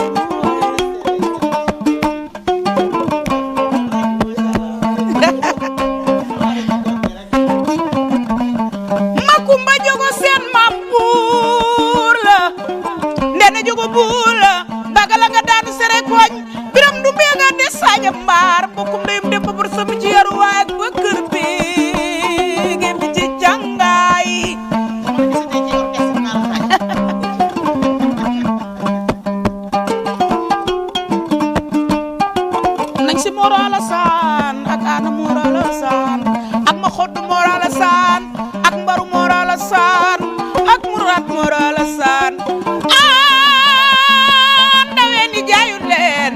Cheikh Mourad Ndaw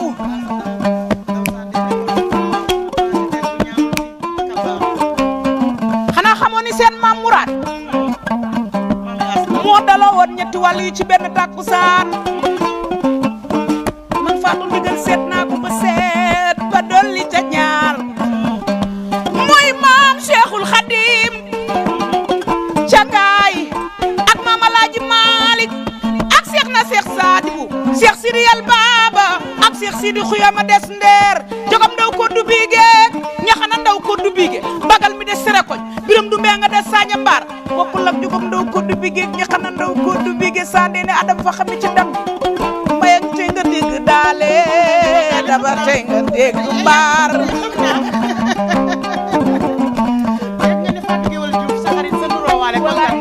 walaay kontaan na maa ngi koy nuyu moom tam daanaan fiir walaay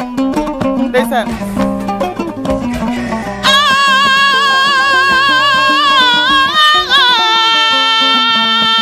ay jali dama xanaa xam loo ni lu jot yàlla def ko ba mu neex man ndigal dama yaakamtiwul dafa mbaalooy sama baay dama war a woy Njaake Badaraay sama maam Mama Yaasin Demba Daam wuyo mi ci Konakiri Alla Penda Balla Bey ma xumba saa ji mi digin mi ci waalo Njaay Bandar ma dun yoru faale al kare Bandar Njaay ma dun balaak may sa bala kodd maane mbaay dama doon way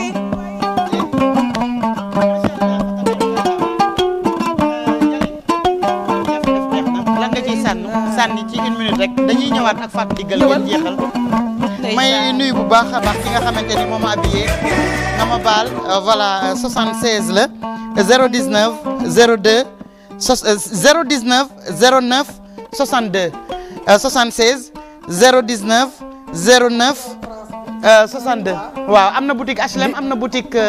kii HLM Grand Yoff HLM Grand Yoff numéro téléphone France bi di 33 652 55 51 57 jeex na ak maam Anta Mbacke tata Mbaye ak may souhaiter joyeux anniversaire waaw ah Ndeye Samb Sène waaw seen bëgguma Njaay ma ci Njaay Fallou yegga du moom mooy carte de Matulaam Sène jali sànni ci baax waaye nag di souhaiter joyeux anniversaire waaw moo caam depuis États-Unis di sama rakk di sama doom ndeysaan di nuyu nag bu baax a baax Lébu Ndoy Couture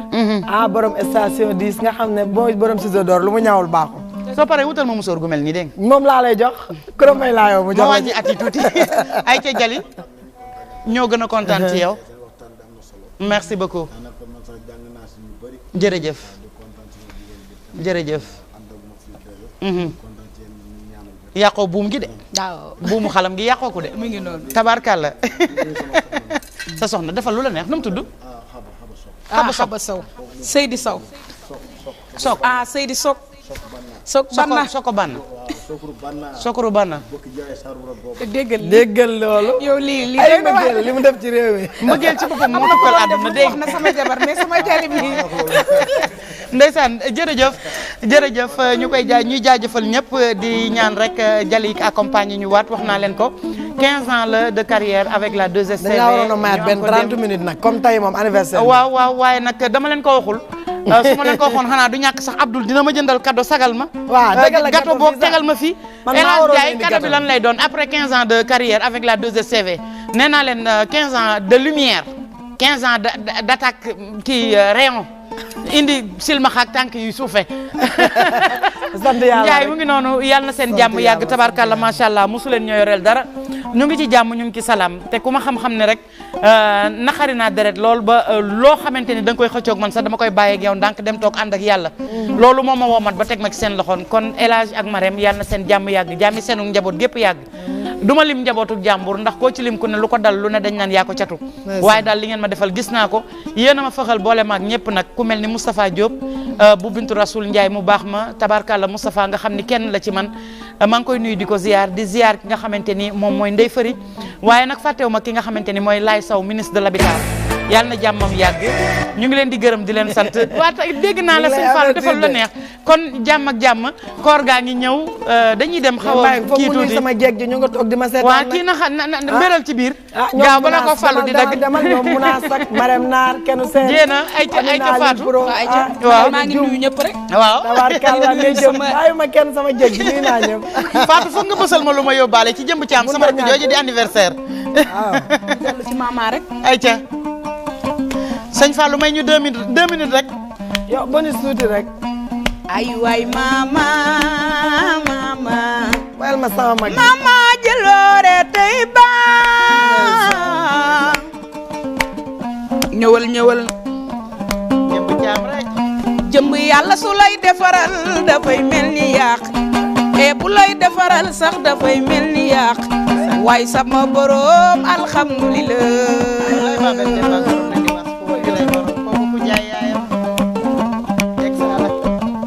Babel Demba Caam cey borom ne ni waas jëmb Caam happy birthday to you jëmb Caam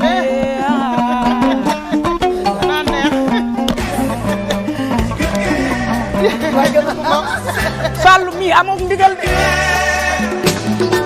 jàmbat ju bari ji ci kër ge ak wax ju bari ji ci kër ge sonal na borom kër ge es ci kër ge sit ci kër ge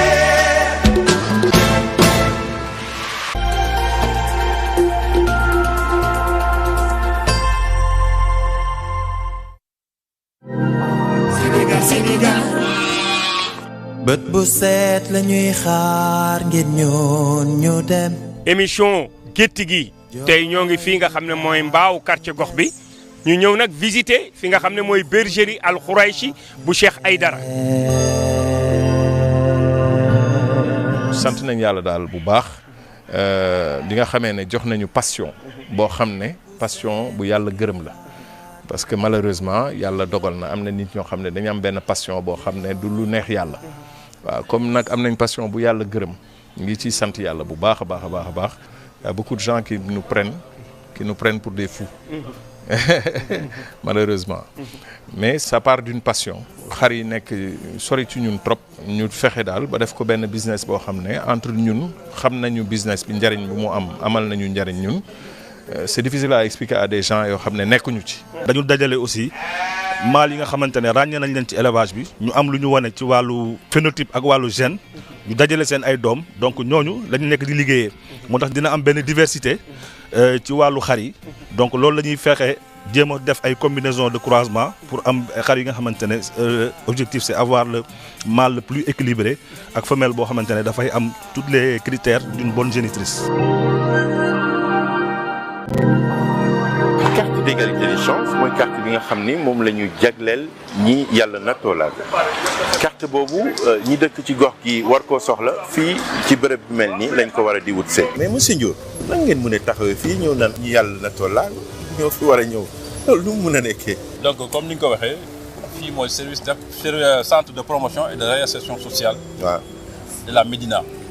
d'accord donc muy un service bu bokk ci direction générale de l'action sociale. waaw alors c'est un service opérationnel de l'action sociale c'est-à-dire que ku ko képp koo am soxla am yitte bëgg ñu dimbal ñu taxaw la ci service bu mel ni ngay dem. bu dee ku am soxla war na fee mën a ñëw. dama fi mos a ànd ak benn ku ànd ak fauteuil. mu war a déposer ay këyitam. mais mënul yegg fi mënul dugg fi. léegi moom bu boobaa nu muy def bu fekkee ni gisul ku mu yóbbante. lii état bi tëral ay carte d'égalité des chances ak yooyu xam nga ko. man de benn carte laa yor. carte muy bourse familiale bi. bourse familiale. waaw yor nga bourse familiale. waaye bi ma ko yoree ba léegi. 2016 la woon. 2016. lekk ma ci benn dërëm. lekkuloo ci benn dërëm. benn dërëm. ah lu tax lool. carte bi amul xaalis.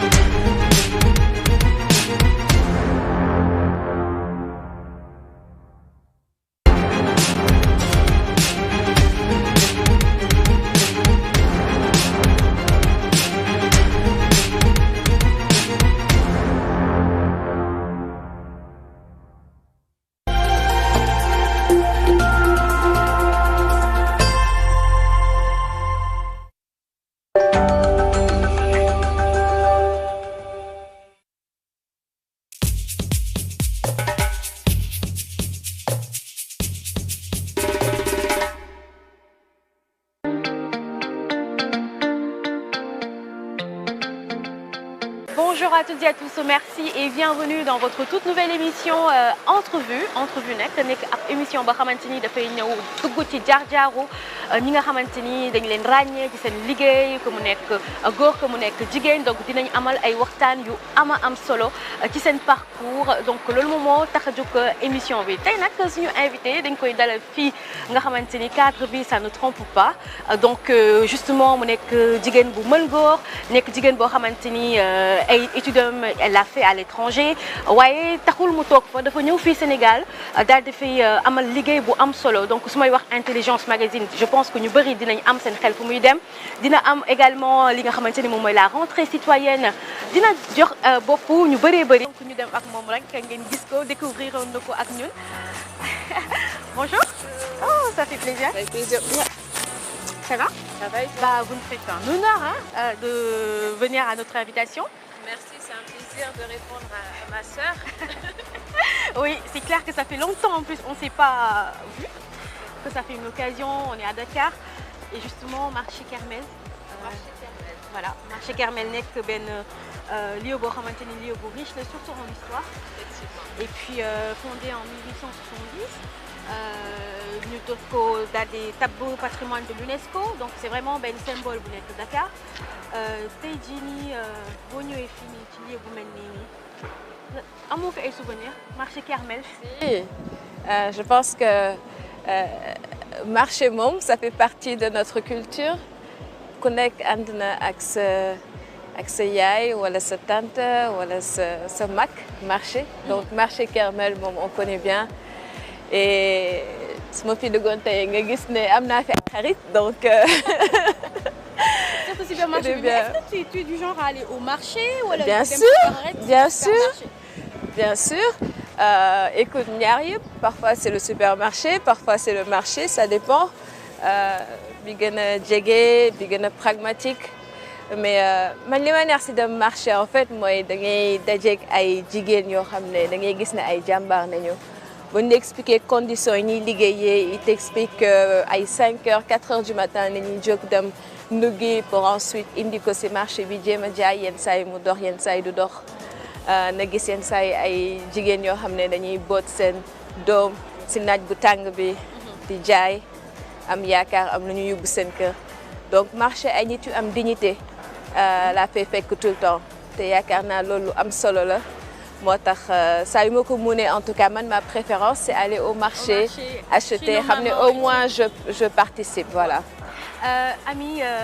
dinaa la laaj aussi ñu génn un peu dans le cadre de marché donc on a bien compris le décor Ami Sarfal est-ce que yow boo xëyee fajar li nga njëkk def dem jëli journaux la wala dem internet xool page tweet yi gën a influente par exemple le président Macky Sall wala da ngay jël ce journal du jour. man su ma xëy suba tey li may njëkk def mooy julli yaakaar naa loolu c'est important. Très important. Donc loolu laay njëkk def et une fois que je me suis préparée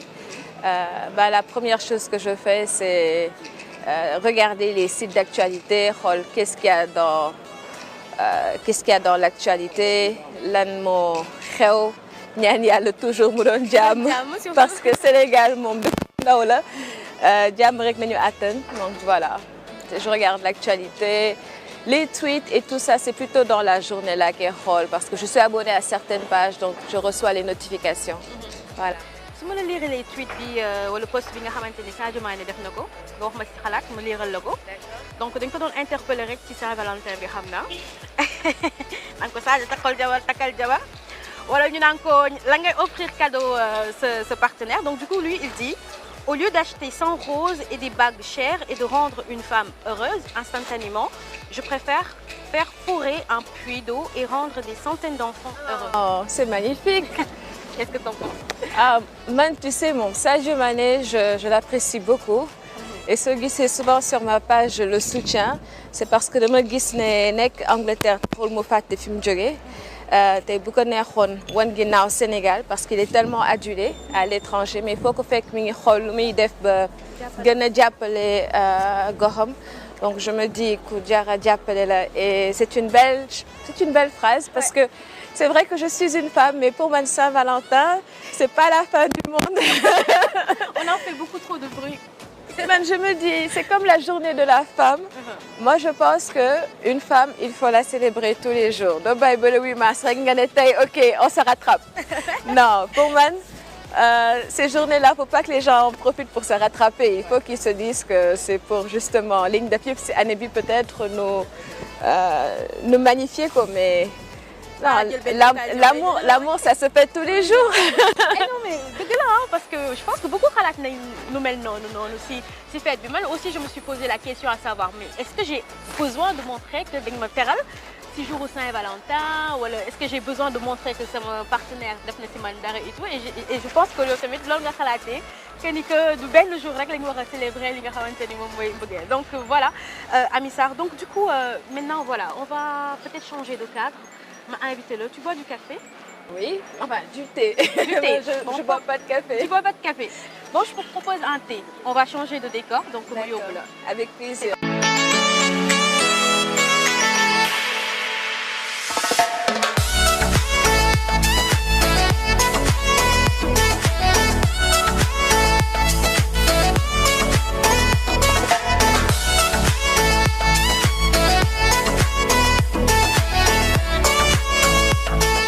Donc voilà, Amy, nous arrivons à F Concept.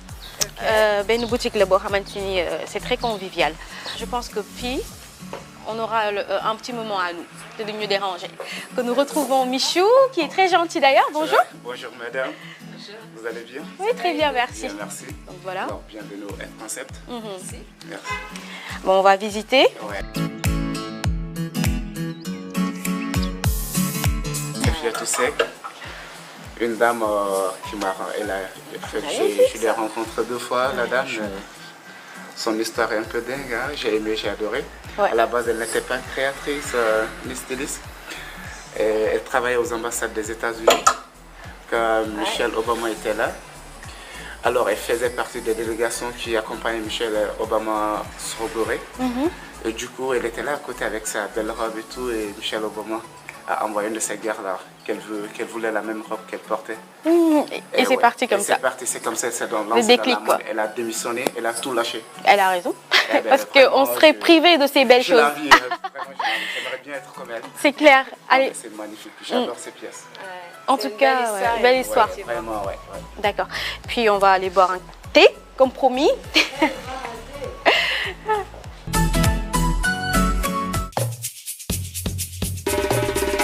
Ah, voilà, on est au bar. On prend un petit thé sympathique. Il fait très chaud, je suppose. Tu enlèves ton fleur si tu veux, hein, tu te mets à l'aise. Bah, merci, je veux bien. Il fait chaud. Donc voilà, dañuy dugg ci waxtaan wi puisqu'on a quand même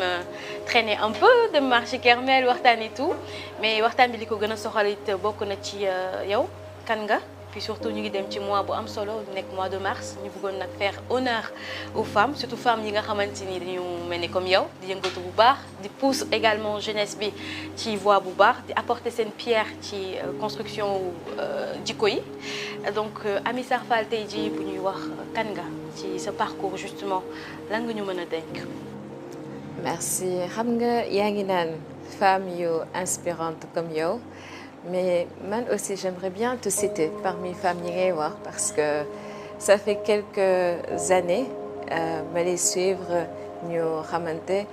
on se voit très très rarement. Mais de me tout le temps que y a ici réseaux sociaux, il dit gorgorlo, malgré le fait que tu voyages beaucoup, il y a tout le temps comment promouvoir le leadership féminin. Tu es une maman, mais en même temps, il y a topoto khale, bolé si ligue, donc. Et aussi, je les féliciter parce que je sais que amna ay xalé yo xamantene tay bëgg nañ dugg ci média té buñu gissé que né yaangi bolé yoy yëpp day tax ñu gëna gorgorlu ñom aussi. Donc plaisir là pour moi de me retrouver de fille waxtaan ak yow waxtaan ak suñu mbokk sénégalais yi nga xamantene ñi ngi suivre à travers la 2STV mais nuyu wa 2S yëpp tàmbali nu yooyu si ki nga xamante ne mooy tonton El Hadj Ndiaye suñu xarit suñu papa ak Tamarem ñaar ñooñu c'est vraiment suñu ay parents nañu donc ma bëggoon leen nuyu et voilà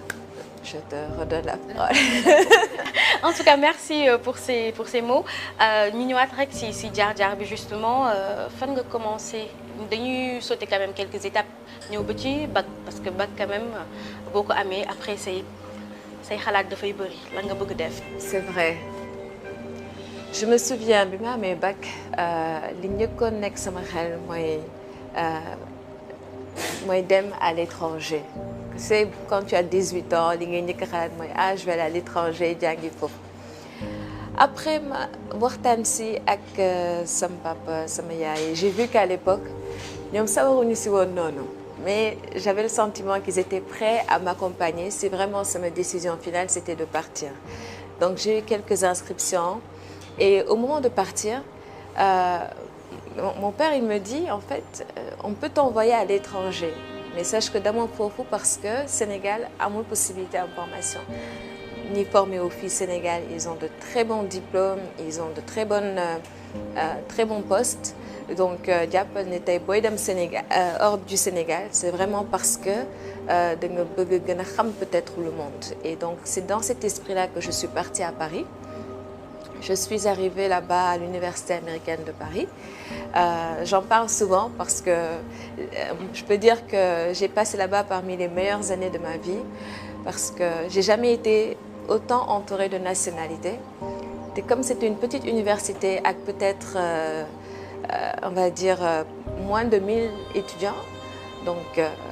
xamante woon nañu pratiquement nous tous. Et voilà, je suis partie là-bas après le bac international filles et c'était bien. Nga spécialisée où si communication internationale? Oui, je me suis spécialisée en communication internationale parce que moi j'ai toujours aimé communiquer. Et bi ma gisee curriculum bi j'ai vu que c'était vraiment très complexe jàngaluñu la simplement publicité marketing média mais loolu c'est vraiment les cours que tu rajoutes à ton cursus ngay jàng sciences psychologie tu apprends beaucoup de choses tu apprends voilà c'est pas juste tu viens tu as une formation en communication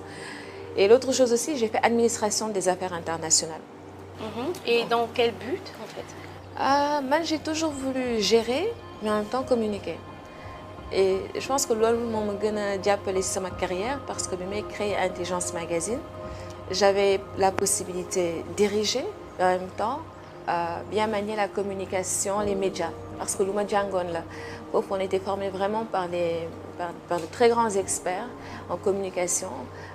et dans le domaine de l'administration internationale mais on te donnait vraiment la vision internationale des choses donc d'ailleurs, il y a d'autres personnes au Sénégal qui ont fait l'université américaine, comme Sassoum, Sassoum Niom, ma sœur. Donc voilà, il y a des personnes qui ont été là-bas et qui ont vu que voilà. Il y a un plus quand tu enseignes des choses avec une perspective mondiale. Justement, est-ce que tu peux nous rappeler ou vous pouvez nous rappeler ton premier entretien d'embauche, comment ça s'est passé? Premier entretien d'embauche, c'était à Publicis. C'était juste après ma formation. Donc j'avais Landor aussi. Landor, ñoom en fait, c'est vraiment le branding et t'avais Publicis. Et ñoom ñaar ñëpp, ils m'avaient accepté pour que je commence chez eux. Et finalement, j'ai choisi Publicis parce que Publicis, c'est vraiment international. C'est beaucoup de relations extérieures, publiques. Et là-bas, vraiment, on a eu à travailler sur de très grands projets. Tu viens du Sénégal et tout de suite, on te met dans des dossiers. Maintenant, tu dois essayer de lutter contre la prolifération des armes nucléaires. On a ligué avec l'équipe de Jimmy Carter, l'équipe de Barack Obama. On a aussi ligué avec toutes ces personnes-là, Richard Branson. On a lancé l'initiative à Paris, tous ensemble. Il y avait la reine Nour de Jordanie qui est venue. Et tout de suite, ça te plonge dans ce milieu. Dans un univers un peu... Voilà. Après, il y a Sarkozy qui devait lancer l'Union pour la Méditerranée. On se retrouve à tous travailler dessus. Après, tu as tellement de projets avec l'Union européenne. Et j'étais tout de suite plongée dans ça. Et donc, c'est peut-être ça qui a fait que je ne me limitais pas, en fait. Je me disais que j'avais le droit de tout essayer. Essayer d'interviewer le Dalai Lama, essayer d'interviewer Jacob Zuma, des gens comme ça. Et souvent, ça a marché Mais vraiment, ça a marché parce que je me suis dit, même si tu es une citoyenne sénégalaise, même si certains pensent que l'Afrique doit se tenir limitée à l'Afrique,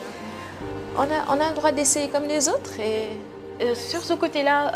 est-ce que yaakaaroon ni aussi le fait que tu sois partie à l'étranger, tu avais déjà toutes les cartes en fait pour pouvoir décrocher yenn liggéey yi nii?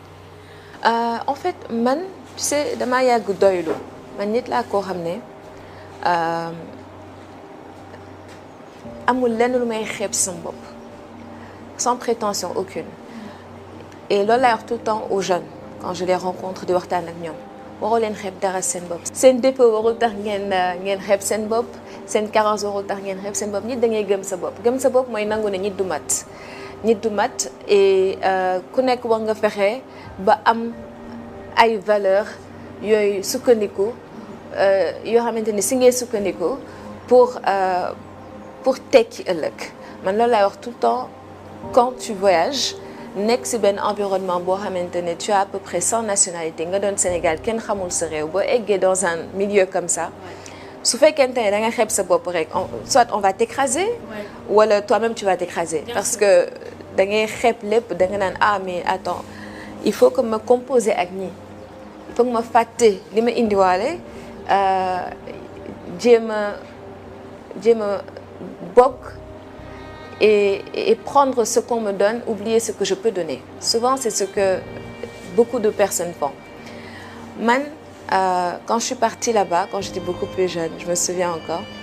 c'était difficile les premières années. Parce que l'adaptation aussi. Je me souviens, première année, j'ai pris tellement de kilos parce que je passais mon temps à manger. Pour évacuer le stress, c'est ça? Bon, d'abord, tu passes ton temps à manger, mais comme je voyageais déjà, c'était pas la première fois que je découvrais la France, mais yi nga xamante ne danga ko daan nam yëpp tu te déverses dessus quand tes parents te manquent. Et puis j'avais pas la même conscience de la nourriture, c'était quoi. Donc tu mangeais et puis tu reviens à Dakar et les gens te reconnaissent pas. Donc ma première année, c'est ça qui m'avait le plus marqué. Mais ce que je dirais, c'est que c'était pas évident de réussir, mais tu sais, à la fin de mon cursus, je me souviens, bi ñuy jox suñu diplôme, ils avaient organisé un dîner, mes parents étaient venus. Et mes camarades de promotion, il y en avait 4 et 5, ils étaient venus autour de la table de mes parents. Ils étaient là à me remercier, à dire c'est grâce à Ami que j'ai arrêté de fumer, c'est grâce à Ami que j'ai arrêté ceci, que j'ai arrêté cela, Ami nous a conseillé. Et donc je me suis dit finalement, Dieu merci, alhamdoulilah, parce que mënoon naa fi ñëw tey, mes parents auraient pu revenir duñ ma xàmmee, mais ah bah tiens, elle a changé celle-là et tout. Mais c'est le contraire. Donc c'est-à-dire tey jeunes yu bëri dañuy foog ne pour bokk, il faut que nga soppeeku émancipé wu entre guillemets. Voilà, pour man ku émancipé wu rek da nga war a émancipé wu dans le sens qui te fait avancer. Parce que tey quoi qu'on dise, même si j'ai gardé de bons amis là-bas, ñi ma nekkaloon ñëpp tey ñi ngi seen dëkk maa ngi sama dëkk. Donc tey su ma jëloon ñoom liñ jëlee seen dëkk indi ko sama dëkk man maay perte. Parce que du ma mën a bokk fii Sénégal, je vais être à l'étroit. moo tax le conseil que je donne toujours aux jeunes mooy peu importe fi ngeen nekk tey si àdduna bu leen fàtte ne nekk doomu Sénégal fierté la war a nekk si yéen fierté la parce que ñun li ñu uteeg réew yu bëri c'est que dañoo boole am spirituel boole ko ak humanisme. Nous les Sénégalais on est très très très humains tey lu leen métti si nit boo leen toogee waxtaan souvent da ngeen di jubóo parce que vous vous retrouvez facilement ñëpp a xamante. C'est vrai Sénégalais mun na nekk passionné mun na gaaw a gis boppam et tout mais Sénégalais quand même mun nañ ne xol bu rafet la am de façon générale et ça c'est pour man un atout parce que y a des pays yoo xamante ne c'est pas ça du tout. dëgg la je me suis même retrouvée si ce récit bi ngay wax l'adaptation au travail surtout boo nekkul ci même dëkk bi environnement bi ça franchement je pense que t'as eu la même expérience peut-être que man mi aussi donc pour te suivre un peu maintenant pour dem ci beneen cadre parler toujours de travail aussi Intelligence Magazine on sait bien que tu fais le visage en fait ça c'est Amy Sarfal quoi donc l'Intelligence Magazine c'est venu comment? Tu sais, Intelligence Magazine, je peux dire que la première fois ma am expérience directe avec le monde des médias dañoo dem def benn cours ñu visiter bëgguma citer structure bi mais j'étais à Paris un de nos professeurs de médias c'était le correspondant d'une des plus grandes chaînes américaines en France. Il nous a amené visiter les locaux après mu teg benn vidéo benn reportage sur le Sénégal parce qu'à l'époque il y avait des grèves au Sénégal.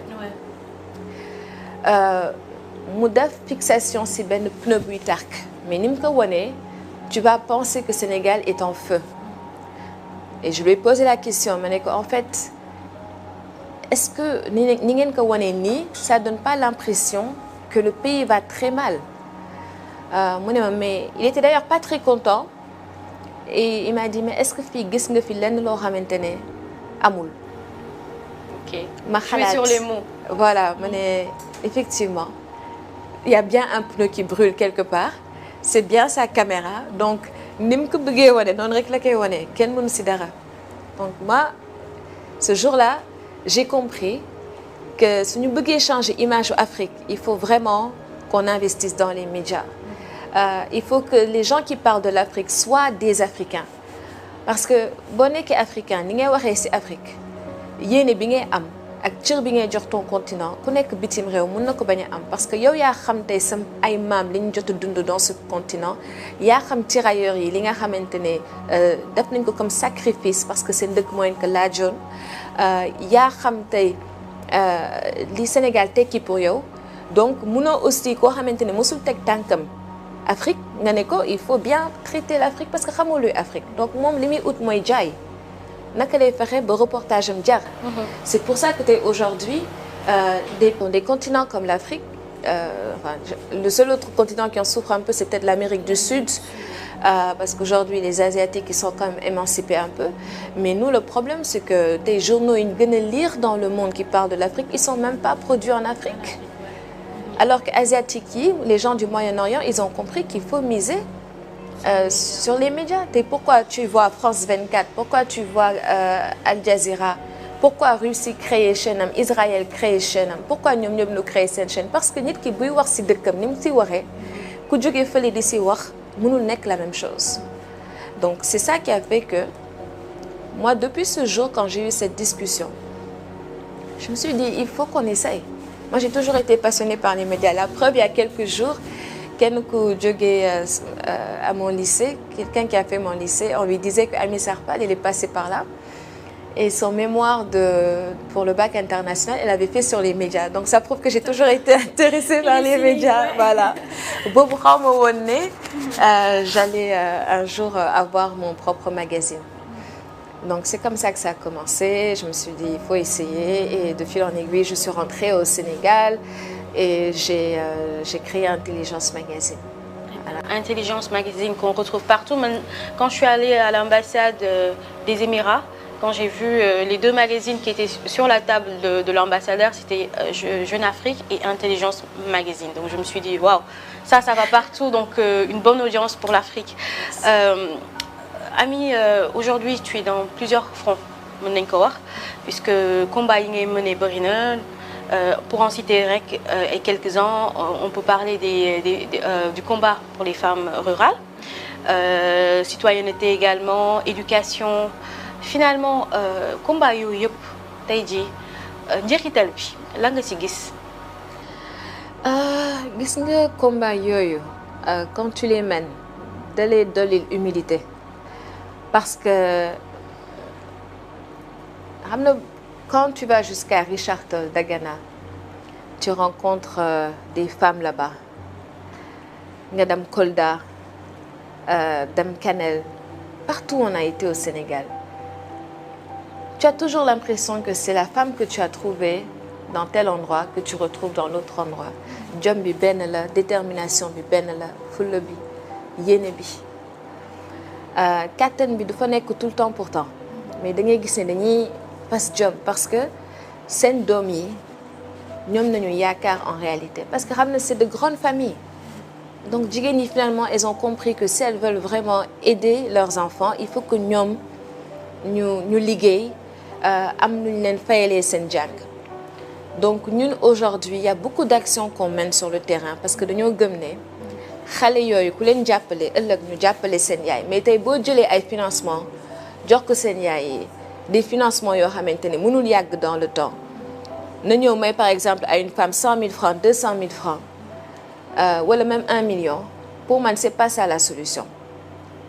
pour man loolu c'est des solutions temporaires li am solo mooy li tax ñuy liggéey ñoom jigéen yooyu seen njaboot naka dañuy fexe ba dooleel seen njaboot aider leen pour seen potentiel réalisé wu ba nga xamante ne ëllëg dinañu mën a jàppale seeni ay yaay donc boo gisee tey ñu investir dans l'éducation ak jox une priorité aux jeunes qui sont dans le monde rural c'est parce que dañoo gis ne loolu mooy solution pour wàññi coono jigéen yi mooy yenn saa yi nga jël ay livres na jël ay bourses may ko xale yi te du doon ay bourses yoo xamante ne forcément c'est très élevé donc tey aujourd'hui li ngay fayal kenn ku nekk Dakar mën nga si fayal peut-être 20 personnes dans les régions moo tax damay gën a woo Sénégalais rek si ñu bañ a fàtte suñu mbokk yi nga xamante ne ñi ngi si région yi parce que ñun noo leen mën a jàppale je dis parfois da ngay gis ay xale yu jigéen dagg seen jàng da ngay gis ay xale yu jigéen dagg seen jàng ñëw di daan seen doole Sénégal di liggéey si kër yi ma ne yenn saa yi gis na xale jigéen yooyu dañuy bàyyi ay doom dans leur village wala ñoom seen bopp seen jàng boo xoolee peut-être elles arrêtent 2 ans avant le bac mais pourtant nous on peut en faire une affaire sociale une cause sociale fexe ba seen jàng doom yi ñu jàppale leen si parfois c'est rien du tout c'est des 3 000 francs 4 000 francs pour leur scolarité 5 000 francs tey bu ñuy liggéey sa kër boo jëlee 5 000 francs ne ko am ni maa ko teg sa salaire pour nga fay si sa doomu jàng et mieux boo ko fayee pare jox ma reçu bi mu wóor la ne xaalis bi day dem si jàng bi mais ëllëg tu sauras que tu as fait quelque chose pour ton pays donc man je me dis peut-être tey su ma doon ñaax ñi ci si lenn bu ñu ma ko mayee en tout cas avec le plus grand respect je leur dirais tey les femmes qui travaillent dans les maisons bu ñu leen mën a aider pour que ñu fay seen jàngu doom yi bu si ku nekk jàppee on peut ensemble lutter contre l'abandon scolaire et même s'il y a une possibilité ñoom ñi ñëw si kër yi pour liggéey leen mën a jàppale pour nous dellu def ay cours du soir wala des choses comme ça peut aider. c'est des choses banales yoo xamante ni peut-être xel du si dem sax mais. qui pourrait aider en fait. xel du si dem parfois alors que xam na dafa am ay métiers yoo xamante ne c'est pas des métiers long terme. tey boo xoolee par exemple ñi nga xamante ne dañoo nekk ci chantier yi di liggéey ñooñu dalee wóor ne bu ñu amee 40 ans arrêté ku am 40 ans arrêté liggéey qu'est-ce que tu vas devenir après. te defoo cotisation. defoo cotisation amoo aucun autre moyen de ressources comment tu vas faire mais la pauvreté va faire que s'accentuer te loolu baaxul ci dëkk parce que arrangé wul kenn. rentrée citoyenne. donc loo xamante ni moom ku ko wax sa figure lay gën a lay njëkk a gis voilà nga ñëw ñu gis ni que ni def nga ko Sénégal continuer ko ba Côte d'Ivoire est-ce que mën nga ñu expliquer expérience bi nga amee Côte d'Ivoire et puis surtout finalité wu également rentrée citoyenne tey boo doon def bilan en quelques mots c'est difficile je sais parce qu'il y a eu beaucoup de travail mais buñ ko mënee tënkal rek dina baax. grande rentrée citoyenne. événement la boo xam ne biñ koy créé en 2012 fooguñu woon ne dina am retombées yi. Cela fait 10 ans alors. Ça fait 10 ans. Cette année c'est les 10 ans. On l'a créé en 2012. Et à l'époque en fait il y avait une grève dans le système grève bu inquiétant en réalité parce que ñu bëri dañoo craindre année blanche à l'époque léegi ñun on s'est dit. duñu fi nekk rek di plaindre dañuy jéem a trouver solution boo xamante ne benn des réconcilier professeurs yi ak tout le monde parce que tu sais professeurs yi aussi il faut les comprendre maintenant il y a 2 métiers yoo xamante ne ku si mënul wax lu baax na mando mooy médecin ak professeur yi nooy formé médecin yi nooy faj ñooñu kenn amul seen fay pour tënk également dinañ aussi wax personnalité yi nga jot a côtoyer am nga ñoo ci cité mais toi je suis honorée mais non mais pas des moindres en fait le Dalai Lama nga xamante ni bokk nga ci figure noire yu njëkk yi ko côtoyer Barack Obama maa ngi lay wax léegi ngi ci très voilà da nga humble rek mais voilà tu as participé quand même à la campagne de Barack Obama dans quelles circonstances aussi tu vas revenir Michelle Obama aussi nekk na sa benn figure boo xamante ni voilà da lay motiver ñooñu côtoyer leen qu'est-ce que cela te fait en fait lan nga ci jëlee comme kii comme njërital wala njëriñ ci côtoyer genre personnalité yu mel noonu. ku si nekk ak li nga may apporter parce que man en réalité li may admirer si nit mooy parcours pas titre bi mu am aujourd'hui c'est-à-dire tey mën naa dem rencontrer un président de la République d'un pays mais su fekkente ne parcours am inspiré wu ma moom duma ko mën a admirer parce que man gëwuma fonction. Je veux dire gëm naa fonction certes en tant que citoyenne da nga war a jox cër yenn fonction yi c'est normal mais man du loolu lay xool pour admirer si nit man pour ma admirer nit mun na doon kii jaay gerte si koñ bi ma xool tey jaar-jaaram ni muy góorgóorluwee pour réussir pour daw gàcce pour daw xam nga man ñooñu dama leen di admirer donc les personnalités yi nga cité man c'est des personnes effectivement que j'admire parce que de façon en général man quand je cherche un grand entretien dafa fekk vraiment kooku inspiré ma man Dalai Lama li ma attiré woon si moom à l'époque ba léegi c'est que nit kuy woote jàmm la te man bi ma eggee foofu de toi à moi je lui ai offert un livre de Cheikh Ahmadou Bamba Serigne Touba je lui ai donné un livre il l'a pris et il connaissait et il a lu et il m'a dit qu'il allait le lire et c'est des gestes en fait il y a même la photo dans le magazine où je lui remettais le livre parce que daw ma fa pour uti xam-xam daw ma fa pour uti xam-xamu de la spiritualité religieuse et tout parce que c'est complètement différent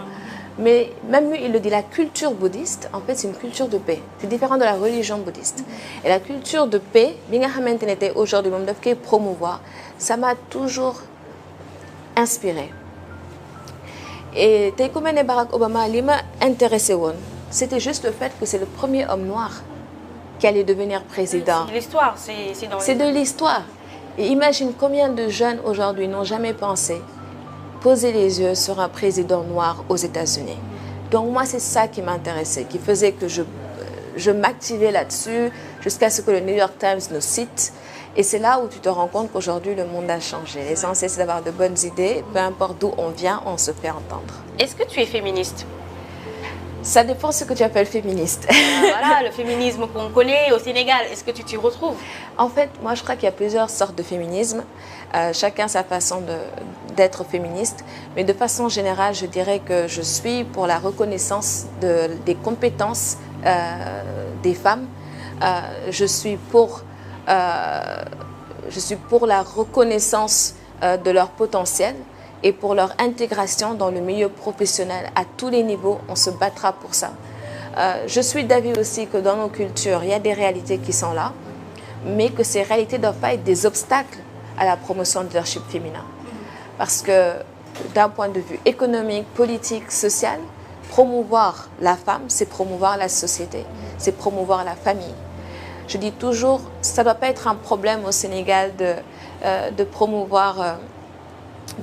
les femmes parce que les hommes aiment leur maman. Ouais.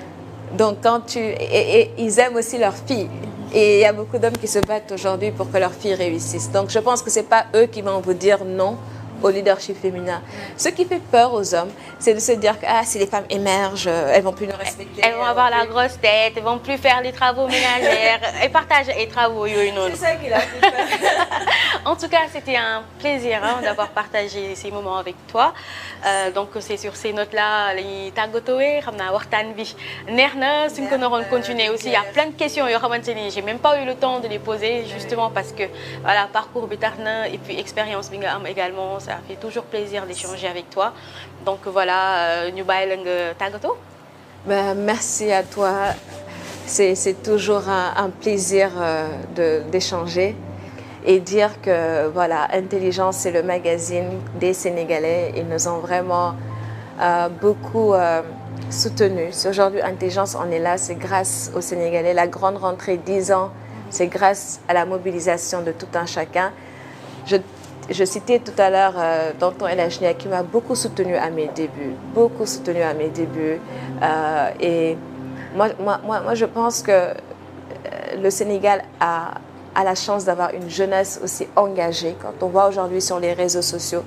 c'est les jeunes aujourd'hui qui sont les plus dynamiques, qui font beaucoup de choses et qui le font pour les autres. Et cet esprit d'être citoyen, acteur et non pas spectateur de développement, je pense que c'est ça qu'il faut à l'Afrique et le Sénégal est sur la bonne voie. Donc restons optimistes et je suis sûre qu'on parviendra à l'émergence.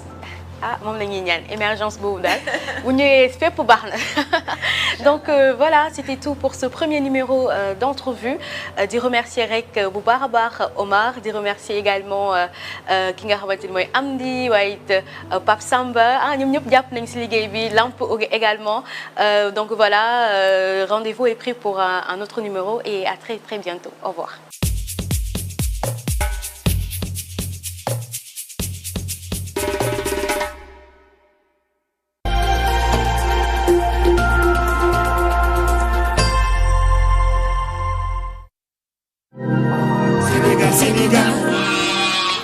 bët bu set la ñuy xaar ngir ñoon ñu dem. émission gétti gi tey ñoo ngi fii nga xam ne mooy mbaaw quartier gox bi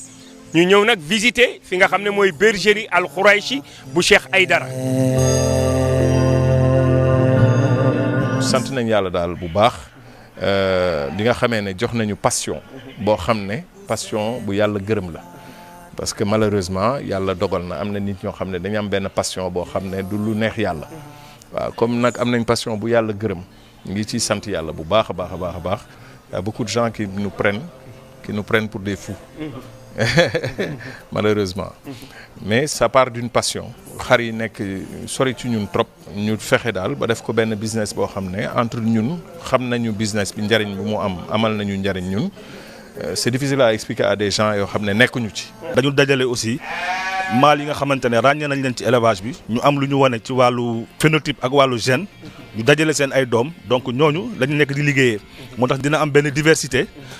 ci wàllu xar yi donc loolu la ñuy fexe jéem a def ay combinaison de croisement pour am xar yi nga xamante ne objectif c'est avoir le mâle le plus équilibré ak femelle boo xamante ne dafay am tous les critères d'une bonne génitrice. carte d'égalité des chances mooy carte bi nga xam ni moom la ñu jagleel ñi yàlla nattoo la carte boobu ñi dëkk ci gox gi war koo soxla fii ci bërëb bi mel nii lañ ko war a di wut see. mais monsieur Ndiol lan ngeen mën a taxawee fii ñëw naan ñi yàlla nattoo la ñoo fi war a ñëw loolu lu mu mën a nekkee. donc comme ni nga ko waxee fii mooy service de centre de promotion et de réinsertion sociale. waaw de la Médina. D'accord. Donc, muy un service bu bokk ci direction générale de l'action sociale. waaw alors c'est un service opérationnel de l'action sociale c'est-à-dire que képp koo am soxla am yitte bëgg ñu dimbali ñu taxaw la ci service bu mel ni ngay dem. bu dee ku am soxla war na fee mën a ñëw dama fi mus a ànd ak benn ku ànd ak fauteuil. mu war a déposer ay këyitam.